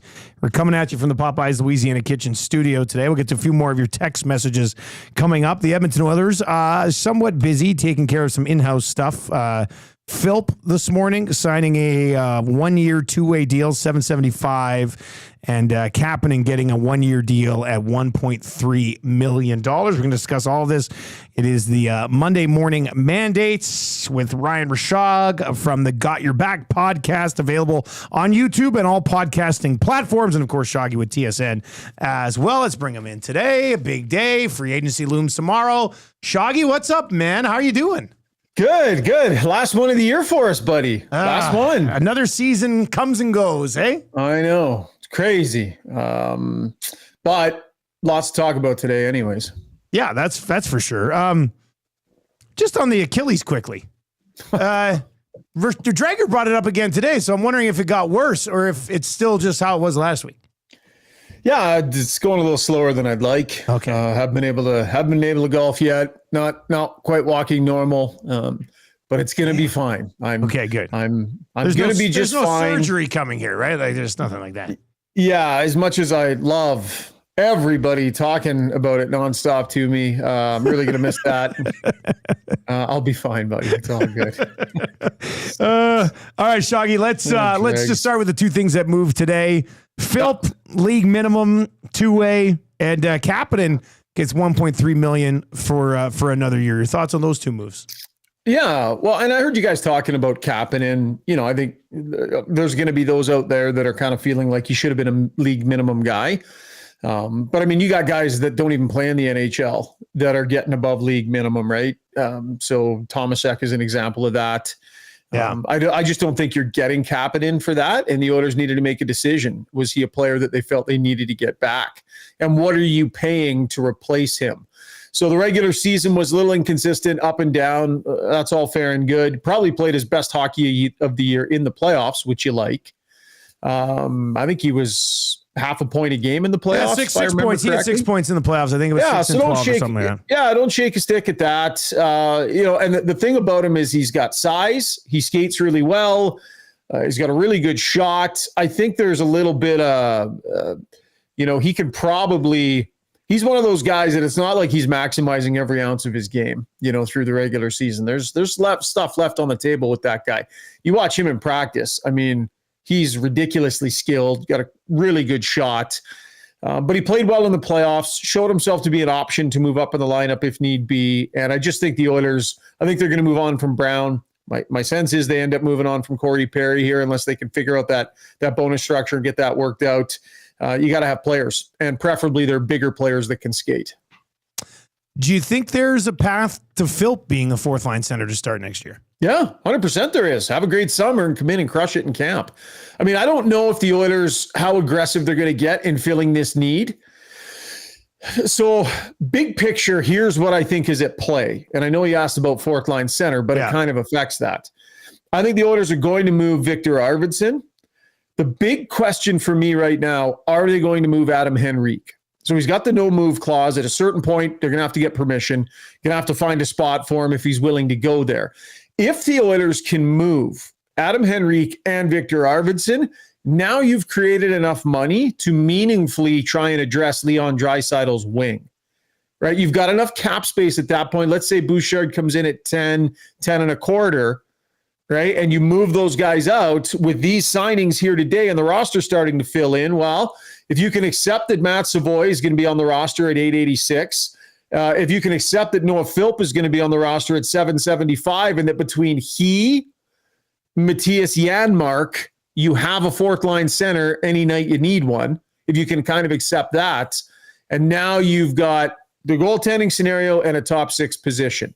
And I think if they're willing to, if you want to go out and get a whole new goaltender, you're not feeling a need in your top six right now. There just isn't space. So I don't know, man. It wouldn't surprise me if they weren't trying to figure out a way to get Draisaitl some help on that wing and prioritizing that above all else right now. What's the timeline for Victor Arvidsson? You mentioned him there. I mean, is this something that they maybe kind of stay patient with and wait a bit, or do you sense that this will be coming imminently, I guess, leading into tomorrow? Yeah, I think you have to let free agency start, and then teams are going to take swings at players that they would view maybe a little bit more of a sure bet than Arvidsson, right? Not everybody. There aren't a lot of goal scoring options. Not that Arvidsson had a lot this year. But there aren't a lot of options in free agency this year. And I think you have to let some teams swing and miss, and then they'll circle back on Arvidsson. So 2nd, 3rd, 4th of July, that kind of thing where teams have struck out and then they come back, circle back, and pull the trigger on Arvidsson to lock in a top 9 forward for themselves. So a few days into free agency, which isn't ideal, but I think the Oilers would probably go into free agency reasonably confident that they're going to be able to move him. The Henrique one is really what puts you over the top. I mean, gives you the space that you would need to look at trying to bring in a player for Leon Draisaitl's wing. Is that Brock Boeser? I think that's probably going to be too expensive. Okay. To be honest with you, you'll need to make more moves. Yeah, I don't know what. I don't know what the number is on Boeser, right? Like it's. Well, I don't know. What is he? 7-8 million kind of thing. I think 8's probably the high. Yeah, somewhere in there. Yeah, 7 to 8. Even if it's in that range, I don't see the Oilers having that kind of money to spend. Like if you get Evan Bouchard done, in that 10 range, and you're able to move those other two guys. I mean, I'm playing around on Puckpedia like everybody is. It's just a fantastic tool. And nice job by Hart today, who got a couple of signings. But I would say it's more in the 5 to 6 range to address something on Draisaitl's wing. And maybe that comes via trade. Like maybe it's not so much this free agent class. Because if you look at the guys, you would want a 20-plus goal guy. And when you look at who's available here, I mean, Marner's going to be obviously the top of class. He's not really going to be in their price range. Boeser, you just mentioned. I don't know that you want Suter. I don't know that he'll have a season like he had there. Again, he had the 25 goals. Ehlers, then you got Marchand. That'd be interesting. Though who knows if he would come to Edmonton. I don't know that I would trust Granlund to go in for the kind of money he's going to need. Then you're into the Roslovics, the Donoffs, right? Those kind of guys. Gaudette, somewhat interesting that he had 19 goals without a ton of ice time. So the free agent class isn't spectacular, and maybe you look more via trade. One guy. And this idea was brought up to me by another member of the media in town. I won't say who, but I'm not going to pretend like it's my idea. Okay. And I'm sure I'm not the first one that's mentioned it. But with everything going on in Pittsburgh right now, what are the chances they would move Brian Rust? I don't know. But here's a guy with a great cap hit, scores a pile of goals, has can get in and grind for some pucks. Talent. Has played with top end talent. So maybe it's more the hockey deal. You look for a trade to bring in that right type of person. But I mean, honestly, like you spend $5-6 million in that spot, and there's not really much left to do for the goaltending. Well, and that's the thing. I think that's why most people have probably just accepted that they start next season with the two guys that they have right now. Would you say that's 95% likely? Like, would you put it that high? Yeah. So, okay, if you're running through this, if you're Stan Bowman and you're the decision maker, I wouldn't run these two back with everything just all the same, right? You can't just run it back and expect different results, everything all the same. So, and again, I don't take talking about this lightly because, these people are feeding their families with these jobs, right? So I don't take it lightly. But there have been examples in the past where a change in messaging at the goaltending coach position can maybe jar some guys out of some different results. So I think you need to change something. If you're bringing the same goalies back, probably need a new message at that position, right? So can you say to yourself, all right, Pickard, pretty damn good backup at a pretty reasonable price. Skinner to start the year with somebody new working with him, the benefit of lessons learned, run them back and see how it goes. Just see how it goes. And don't panic, everybody. All the Skinner haters are just going to go bananas at this suggestion. They're going to pull their hair out. But think about it. Like, run those goalies back with a new voice, and now you've got money to potentially put somebody next to Draisaitl, right? And then you've got an option down the road to upgrade the goaltending if you need to, or to make a change down the road if you need to. You can. It's not something you can't change a little bit in season. So I've said it many times, Dusty, if the right situation doesn't pop up, they're not going to pull the trigger just to pull the trigger on a goaltending change. They're not just going to change the name on the back of the sweater regardless of what the stats or the odds are that it's going to be an upgrade. They're not. So I know that'll drive people nuts, but you don't want your GM making changes just to make changes.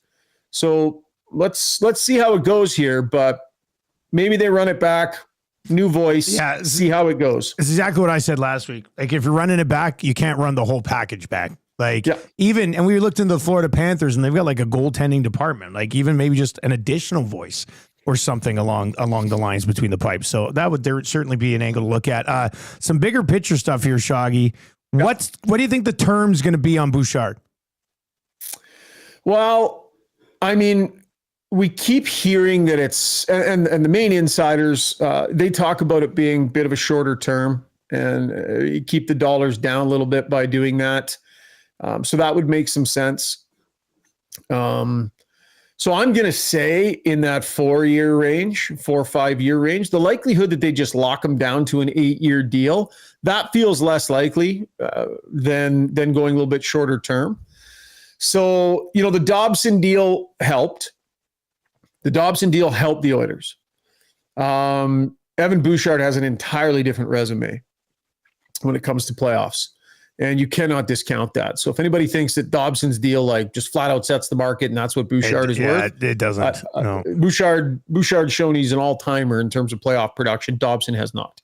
So I still believe this is $10+ million, even on a 4-year deal for Bouchard. I said before, anything under 11, the Oilers will be happy, maybe longer term. So, I mean, when I do my Puckpedia GM thing, I got him in at 10.25 times 4. I mean, that's what I put him in for. And maybe that's touch high. I don't know. I traded Arvidsson for a 4th rounder on Puckpedia yesterday. Oh, there you go. Yeah, there you go. I mean, it's a great tool. You can really piece everything together and see what it looks like. It's pretty smooth, the whole GM roster builder thing. It's for sure. Well done. No, it's great and a good way to take a look at things. But I mean, they have an idea. Like Stan said it the other day, they've got an idea of the range. If you think they're going into free agency without knowing, I mean, they know it's going to be between 9.5 and 10.75. I would say that's kind of so even knowing that within $1 million, you can still go and try and get some work done. But my main point today, if you were to headline this, it would be, if you can concede that Savoy on his deal, cap-friendly deal, will be on the roster, and that between Philp and Janmark, you've potentially got a 4th-line center somewhere in there, and they don't need to go chasing a 4th-line center for, $1.5 million, $2 million, whatever the market is now for those guys that are more experienced. then they can move Henrique and Arvidsson. Maybe there's a pathway here to adding something significant for Draisaitl or McDavid. Hey, let's wrap with that, Shoggy. What is the date of the McDavid extension? When do you think it gets announced? Is it early September? Is it some other point of the summer? What do you think? Yeah, I don't think it'll be that. I don't necessarily think it'll be that long. Like, I think they had, as I reported last week, their initial discussions were more about big picture, the organization, what it looks like moving forward, right? Bowman and Jackson went to meet with Judd Moldaver. Didn't talk contract, as Bowman discussed the other day. So I think I think Connor McDavid's just going to kind of sit tight and see how things play out, take a bit of a break, take a breather. July 1st is not a deadline that anybody's worried about. And so they probably get down to it sometime in July. And, when they actually come to terms on a deal and when they decide to announce one, there's a few things going on, right? Like, I think they've got some weddings to do this summer. I think they're going to want to take some time off. I think you want McDavid in town when you announce that signing. So timing wise, there are some things that play into it. But it wouldn't surprise me if these sides are able to come to an agreement, by late July, early August, that kind of thing. Really, once the team is set and free agency's done, then if you're in the headspace to get talking, you get talking. And I don't know that it takes a ton of time after that. So again, I still think all options are sitting there on the table, from short, ultra short to middle of the way to the long term. I think they're going in with their eyes wide open and open to all options. Great stuff, buddy. When's the next episode of Got Your Backdrop?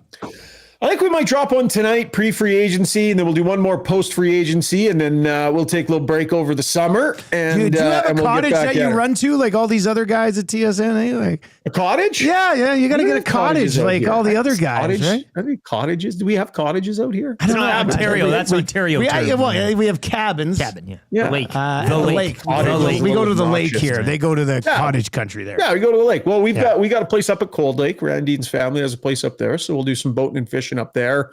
Some golf trips, assuming the Achilles plays along. Yeah, definitely the Achilles is good, plans for a little mountain golf. Gonna hang around here. We're gonna amp things up for the pod for September, so we're gonna make some plans and get going on that. So you know what it's like, Dusty. It's summers.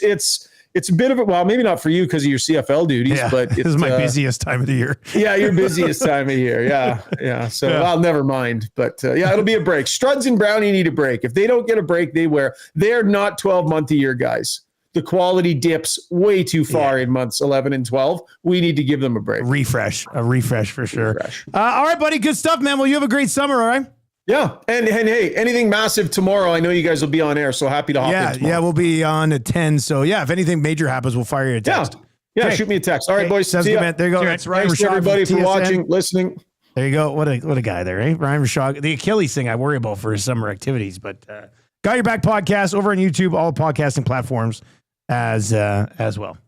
I was just thinking here, let's say they, just from what he was saying, if they move out Arvidsson and they move out Henrique, here's what I've got their roster looking like without those guys. McDavid with Hyman and Nuge. For this experiment right now, Draisaitl by himself. That's interesting. Frederick with Savoy. And then Janmark and Kapanen. And all of the other spots, I believe, to be open for now. I like how the help out there for Draisaitl is so you're like, I'd rather have him alone. Yeah. So now, let's say they get one top six. So I'm just going to put a T6 guy in here. They get one guy there. Okay, but they've lost Henrique and Arvidsson's gone. They've got Podkolzin. Podkolzin slots in. Like, what if they signed a left winger to play with Dry? Savoy plays with them. Podkolzin plays with Frederick and Tomasek. And then you've got Janmark and Kapanen on your fourth line. It's not, I mean, with Phil, probably, maybe. Maybe with Phil or Jones or somebody else they bring in. I don't know. That seems thin. Very thin. Like, do we like a third line of Frederick, Podkolzin, and Tomasek? We don't even know what Tomasek is yet, but he's got $1.2 million on a deal. And I'm telling you, from when I saw him at Spengler for 4 games or 3 games or whatever it was, like over there, it's so different because he's a top power play guy over there. And like, he doesn't play a 4th line style of game, in my opinion, from what I saw, and he was in a different role over there. So maybe he can be a 4th liner here, but I don't know, man.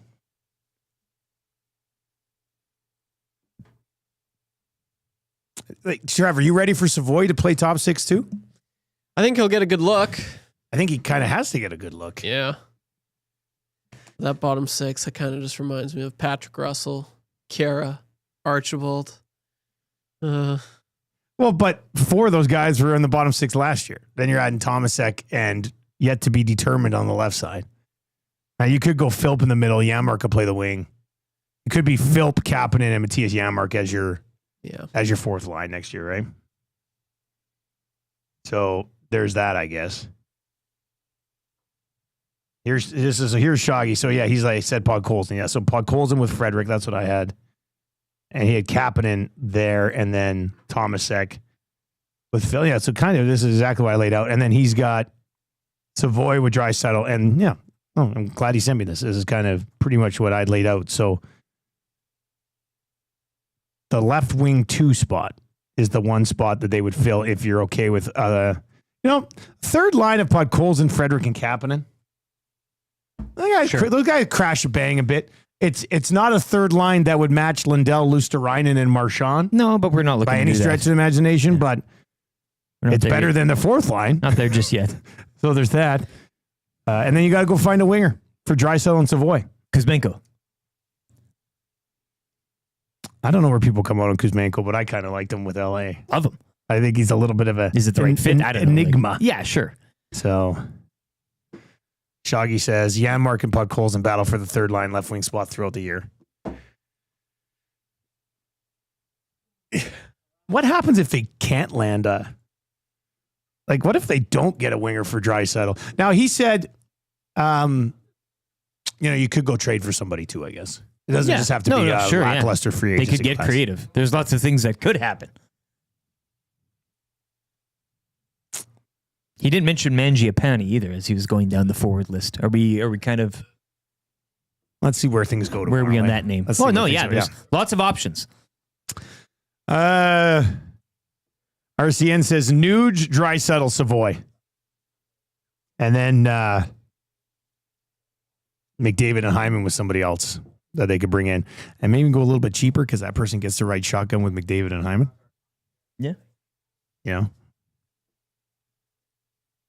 Well, free agency should be fun tomorrow. We'll have a free agency show 10 o'clock tomorrow morning right here on Edmonton Sports Talk. As Shoggy said, if anything big happens, we can fire him a text and see get his thoughts on it. All right, let's get into the wrap for William Huff. If you want your place to look as good as ours, and our place looks, it looks incredible. It looks incredible.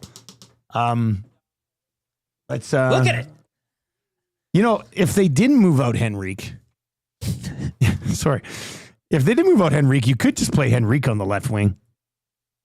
Or you could put Henrique at center and play Frederick in the wing in your top 6. Sure. So, we were assuming Arvidsson and Henrique moved out. If they keep Henrique, then your team is McDavid between Hyman and Nuge, Draisaitl with Savoy and one of Henrique or Frederick, and then one of Henrique or Frederick centering your 3rd line with Kapanen and Podkolzin, and then Philp, Tomasek, and Janmark on your 4th line. So what if they don't move Arvidsson? Maybe they're done. Maybe they're done. Maybe they got Kapanen done and they just went trade Arvidsson on Friday and keep that's him. it. Yeah. All right. If you want your place to look as good as ours, I was texting with Bruce yesterday, actually. Such a nice gentleman. If you want to do business with good people, WilliamHuff.com. They've been doing it since 1952. So they're a good crew. What did we learn on the show today? The Pittsburgh Steelers acquiring Jalen Ramsey from the Dolphins. Oh. In a blockbuster deal this morning. I learned that Trev sunbathed with his landlord on Sunday. Tell the story again. Not by choice. Tell the story again. He totally... Just for people listening right now. If you're just catching up. You were suntanning in your backyard. Yeah. And what happened? My Russian landlord, Alex, brought out a chair, a beer, and he was shirtless and wearing very, very short shorts and popped a squat next to myself and enjoyed the sun with me in awkward silence. It was hell. Hated every second of it. And it was not fun. That was my ugly from the weekend. That's a weird day. It was weird. That is a weird day. I learned that it's International Social Media Day. International Social Media Day. Are you going to re-download Instagram because of that? No. Thought maybe you. I feel good, man. Feel good. Don't even. I could care less. You should get rid of it all. Yeah, I might have to. Then see what it feels like.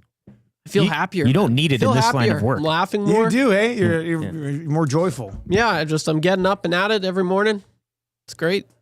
Riding the Pine says, was it Herbert the pervert? No. Can you imagine? I'm not doing it. Can you say, do you want a suntan with me? No, I can't do it. I can't. Come on, try it for us. Hey, you want a suntan with me? You should do a whole show like that. Yeah, God. Maybe. That's too good. All right, let's get to your sound of the day. Wait a second here. Where do we got? Vladdy. And we have Vladdy goes. Yeah, we got to get the Barger thing ready. Here's your sound of the day today. How you like me now? How you like me now? How you like me now? How you like me now?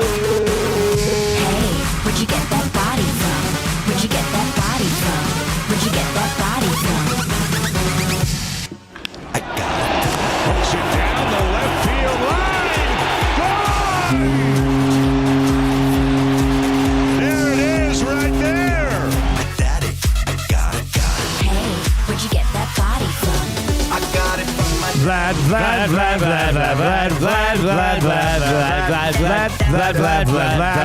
They got from Vlad.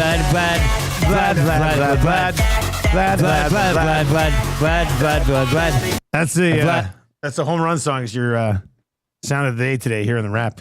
Let's get the text of the day for A and Dub. A&W text of the day. You asked and they listened. It's the new Masala Veggie Burger, and it's here to stay, only at A&W. Available now for a limited time price only. $6. A crisp patty made with nanak paneer and a blend of real vegetables, topped with spicy piri-piri sauce, layers of whole leaf lettuce, sliced tomato, and red onion, all sandwiched between a freshly toasted seeded bun.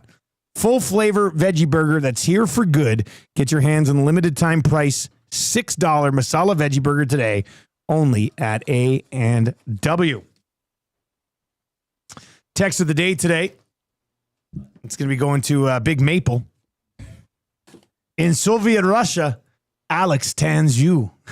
That goes back to Trev's landlord That's tanning good. with him. I like that one. That's very creative. Yeah, that was pretty good. All right, what are we watching tonight, boys? What do you got? Oh, just be refreshing X. Over and over and over again. Yeah. I mean, seeing if they get Connor Brown done. Well, not necessarily that, but the Marner trade countdown is on. Oh, yeah. I mean, it's saw Nashville officially announced the Hague deal, right? Yeah, So officially announced, yes. Yeah. But yeah, last day for a Marner deal. So we shall see. I'll be watching episode 2 of Tires. Ah, yes. I've been telling all my buddies to watch Tires. I watched episode 1 last night. Did you? It was good? It gets better and better, buddy. Okay, good. I had a little bit extra time at the airport yesterday, so I did my prep for today's show yesterday afternoon. So Tam and I actually had time last night. We watched another episode of 1923. And I'm going to try to get my work done early enough tonight that we can watch another episode of 1923 tonight, which I like that show. All right, we've got the hangout coming up. Tommy Gazzola, Matawana. Keith Flaming. Keith Flaming up is in the house. that huge ass from the text line? Is that huge ass? Is huge ass in today? This is incredible. Anyway, Guy Flaming, aka the Monday after a draft weekend. Bite my knuckles, rock hard. Let's hear what Flaming thinks about the new draft format. Yeah. All right, Trev, can you say goodbye in Herbert the Pervert voice? Well, there's no S's, so it'll be a little bit harder. But is that what it is? Is it the key? Say see you later. See you later. All right, for Trev, Lieutenant Eric, I'm Dustin Nielsen. I'll be back with the Lock Shop at 11. Tell your friends about EST. Stick around for the hangout. Take it easy. Happy birthday, Mom.